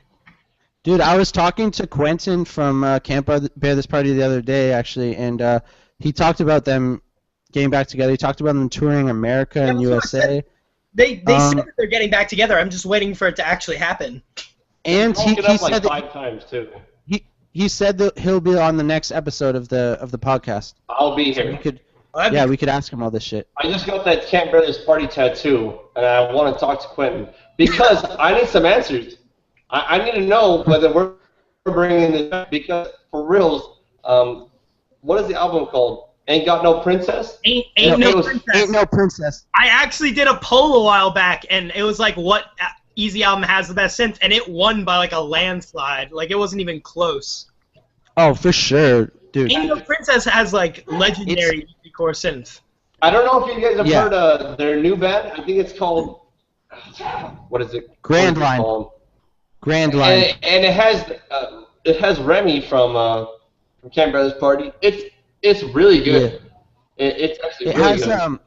It has one of the guitarists from Sail the North too. I don't know if you guys know them. Yeah, I definitely know that. Yeah. But Sail the North compared to Can't Bear This Party is kind of like at a minuscule level of importance. Like Can't Bear This Party is. Well, yeah, Can't Bear This Party was never super big. They just have really good synth. Well, they were big in my life. I mean, personally, was amazing. if you're talking about bands with synth, Can't Bear This Party is my favorite synth.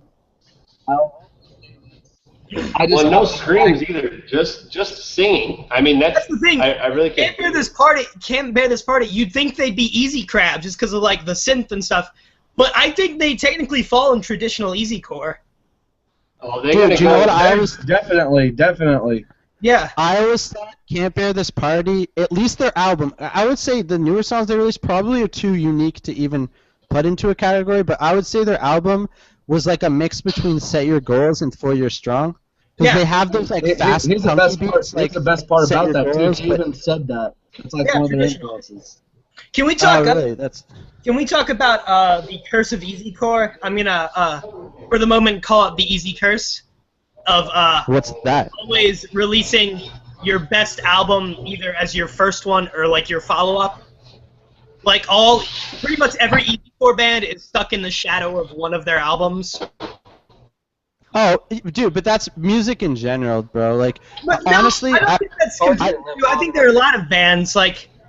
What Wonder Years fan is gonna tell you that their favorite album is Get Stoked On It outside of the Defend Easy Core group? Everyone else is gonna say that it's like Suburbia or something.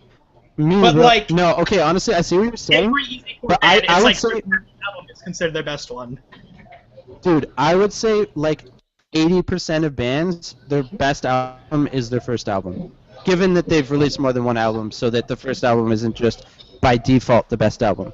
If they've released more than one album, I would say 80% of the time the best one is the first one. That's just my observation. I can kind of see where you're going. I was going to be like, but what about regular pop punk? And then I was going to be like, what about Story So Far? Dude, and then I was like, oh, what? Story So Far, Under Soil Dude is the best. And then I was going to be like, Fall Out Boy. And then I was like, oh, wait, Take This to Your Grave. I was going to say, let's touch base on that if we want to, because Take This to Your Grave is going to be, if not my #1 album of all time, like in my top 3. See, Take This to Your Grave was fucking gold. Fall Out Boy for me, they just got progressively worse over time. Yeah, like Take This to Your Grave to me is perfect, and then Under the Court Tree or whatever is pretty good, and then Infinity on High is and then after that I just lose all interest. Infinity on High was there was like 2 good songs, but I think Take This to Your Grave. Infinity on High does have their easy core song. I think Take This to Your Grave. Personally, for me, if not my #1 album of all time, it's going to be in my top 3. It's very close, and I think a #2 album is going to be Sticks and Stones.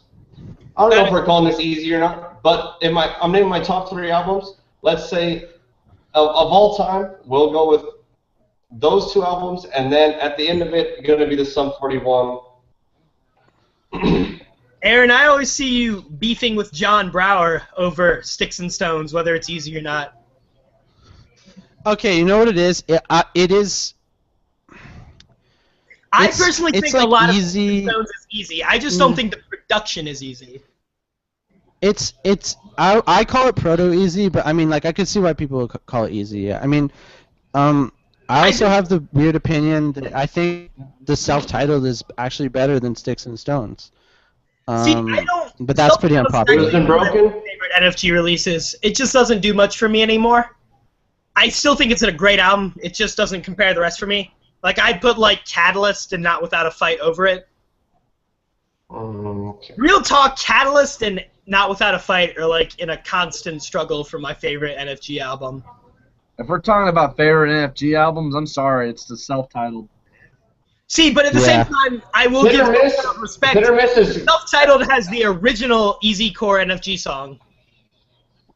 You know, guys, that brings up a very good point. It's hard to decide between the self-titled, but Sticks and Stones, I think it really hit the spot. As a singer, I mean, it really hit the spot with me. But the self-titled, hit or miss, I mean, I think that's maybe, if not the first album I ever listened to when I started listening to pop punk music. Dude. It was probably the first or second. I mean, that was like one of the originators Did you guys Like- hear though? The amazing thing about self-titled is that it has the first easy core NFG song. You know what song I'm talking about, right? Like Which Dress one is to that? I'm Kill trying to figure that out. straight up has a breakdown. Which one? Dress to Kill. Yes. That song straight up has a oh. breakdown. That is the original NFG easy song. That's not what I was going to say, but I appreciate you bringing that up because you're totally right. I just love the self-titled mostly because in my first band, I've told y'all about it. The odd one out. You still can't find any of our music. The shit that happened to us is really fucked up because of Bruce's parents. But anyway, long story short, almost every time we'd go to practice, Bruce would hop in that record in his CD player in the car, and we'd listen to it every fucking time. Did Branther go? I have some serious memories associated with that album. Well, we were just talking about how amazing "Take This to Your Grave" is. The whole story behind "Take This to Your Grave" is like when the producer asked them what they wanted to sound like. Pete Wentz was just like, "Yeah, make it sound like the self-titled NFG record."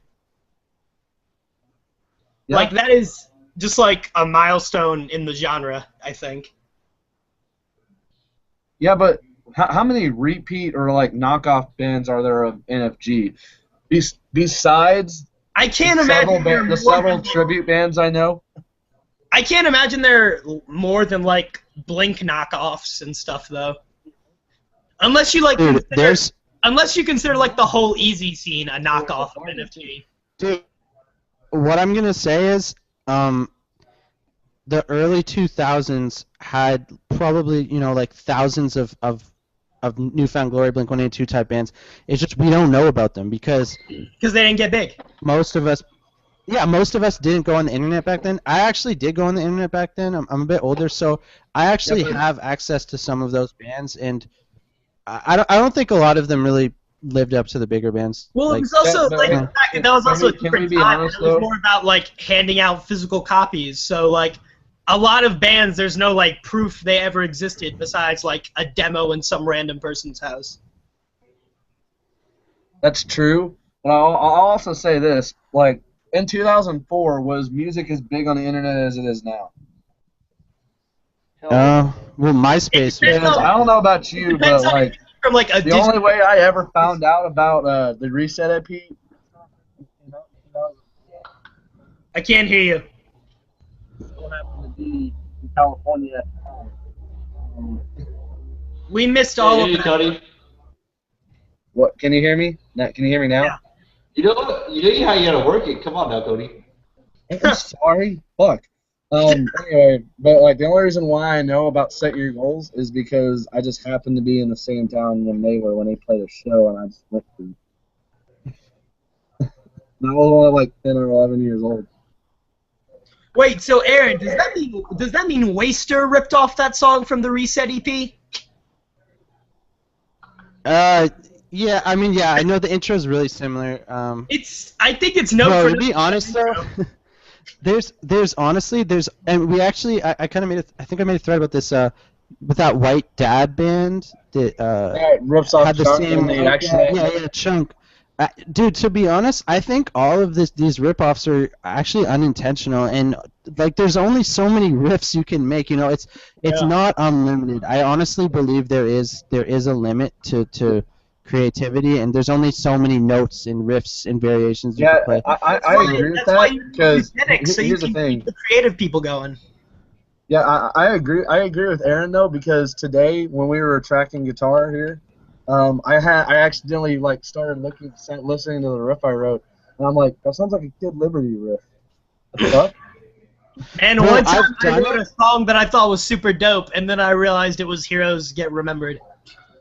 Dude, it almost happens on a subconscious level where you make that really sick riff and you're like, oh, this is too familiar. Like, what is this shit? Like, I've done that. I've written a riff that I thought was really good, and like I was like, but it sounds like something. And I've like researched, like looking everywhere to try to find out if I ripped off something by accident.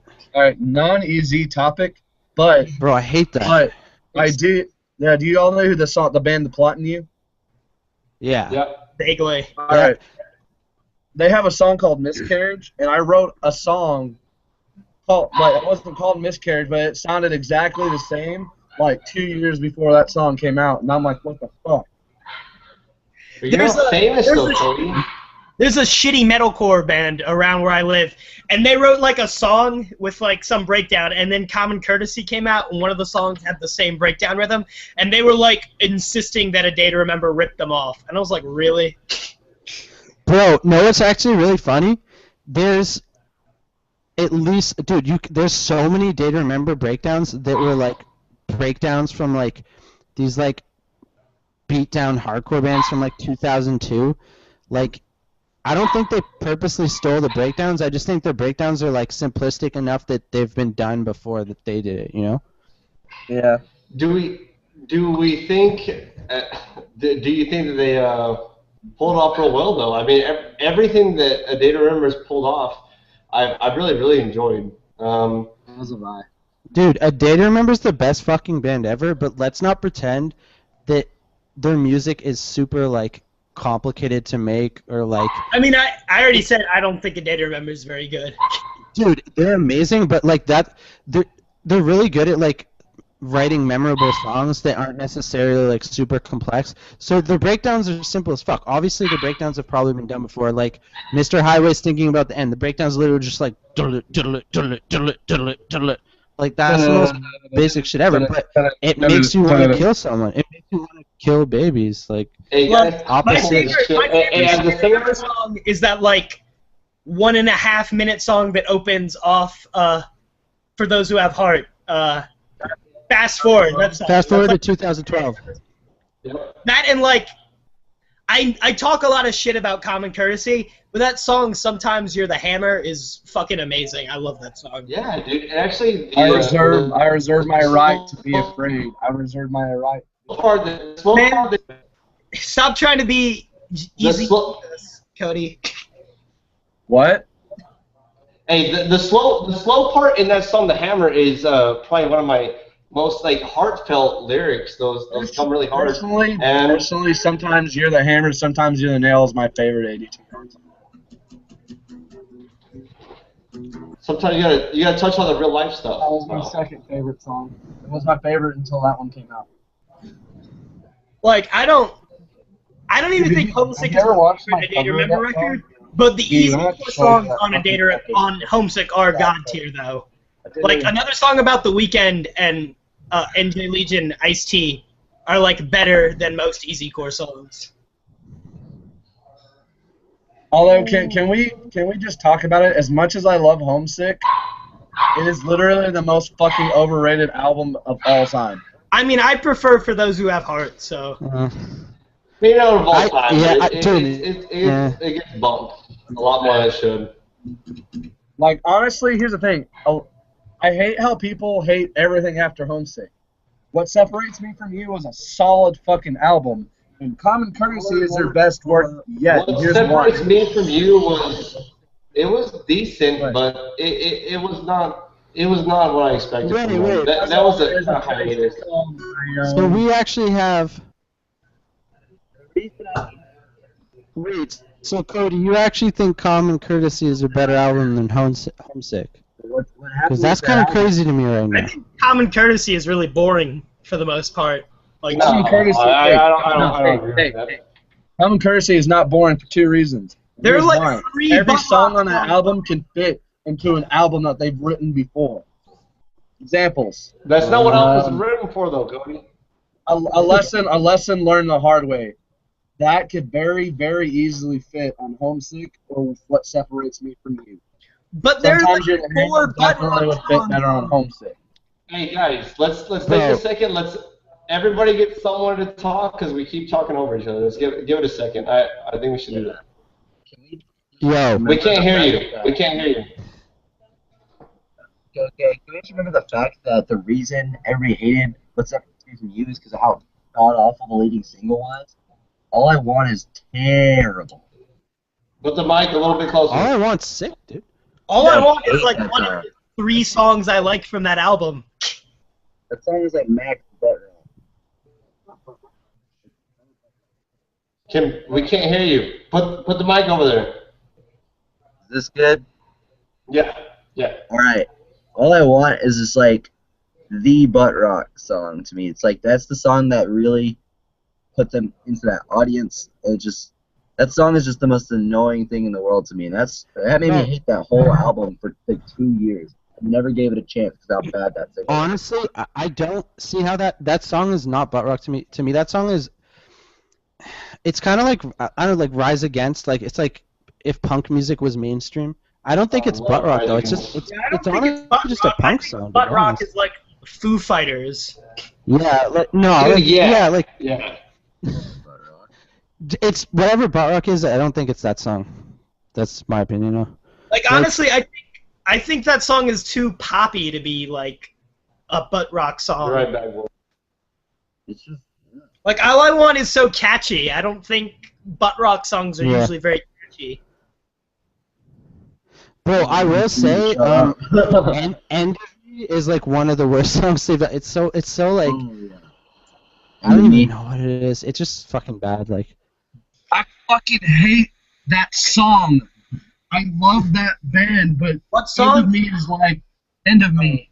It's like the worst song. End of Me, bro. It doesn't even feel like dude. You know what it's like a new metal band trying to play like radio rock or like some shit like. Dude, I wanted just like whack. when I first heard the End of Me, I wanted to go find Jeremy McKinnon and beat the living shit out of his ass. Dude, and they made it a single too. They made it a fucking single. Wait. Sorry to completely derail the conversation. Common Courtesy was marketed to like pop fans and stuff. It was like tried to be a mainstream success because they put out like the butt rocky songs and like the acoustic songs from it. Actually, I felt like it was Common Courtesy was like the "Hey, we're not sellouts anymore" album. That's what they went for. Like they tried to do it by like themselves. Besides, right back at it again. All the songs they released as singles were all like really like poppy and tame. Yeah, they released it without Victory or something like that. But like, the thing is that that album was literally everyone's like, they're not sellouts anymore. Let's go listen to. Hey guys, I hate to kick you off. I think Rob's about to jump back in this. Oh, that'd be fun. Yeah. Well, I mean, I'm talking to him right now. He's gonna try and get the cell phone power up. Okay. On the real. NETR started a fucking record label by themselves. I mean, Less Than Jake did that too. So it's not that impressive. I'm not that impressed. Less Than Jake started fueled by Robin. A lot of bands from Victory are actually considering signing with NETR Records, and here's the reason why. Victory fucks over their bands a lot.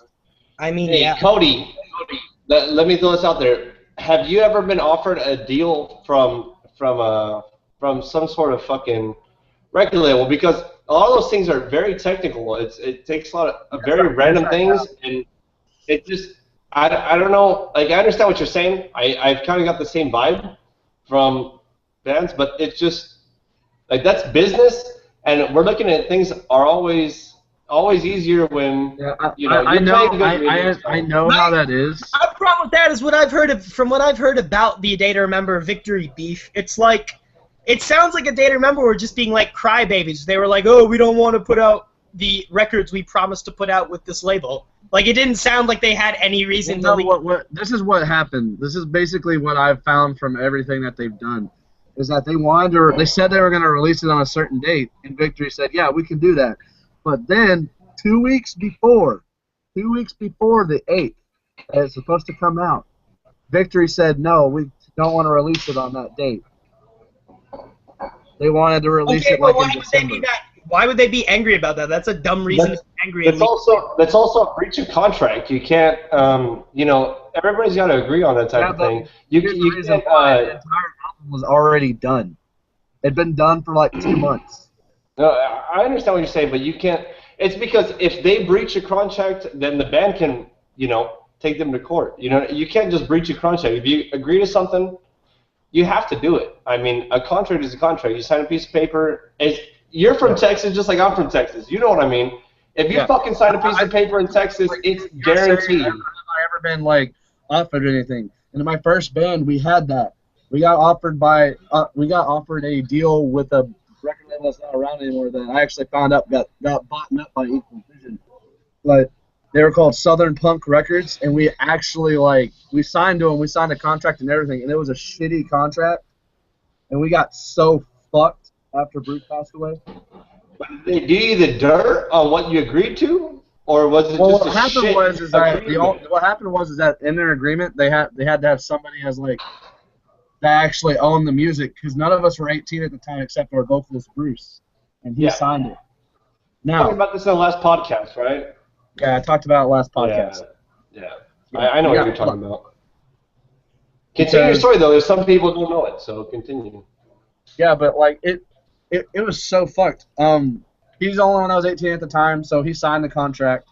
So the music was legally binding with his. And when he passed away, his parents hated the fact that he was a musician.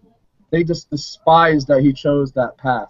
And when he passed away, they got legal. They got the rights to it, and they had the only remaining copies that we had left.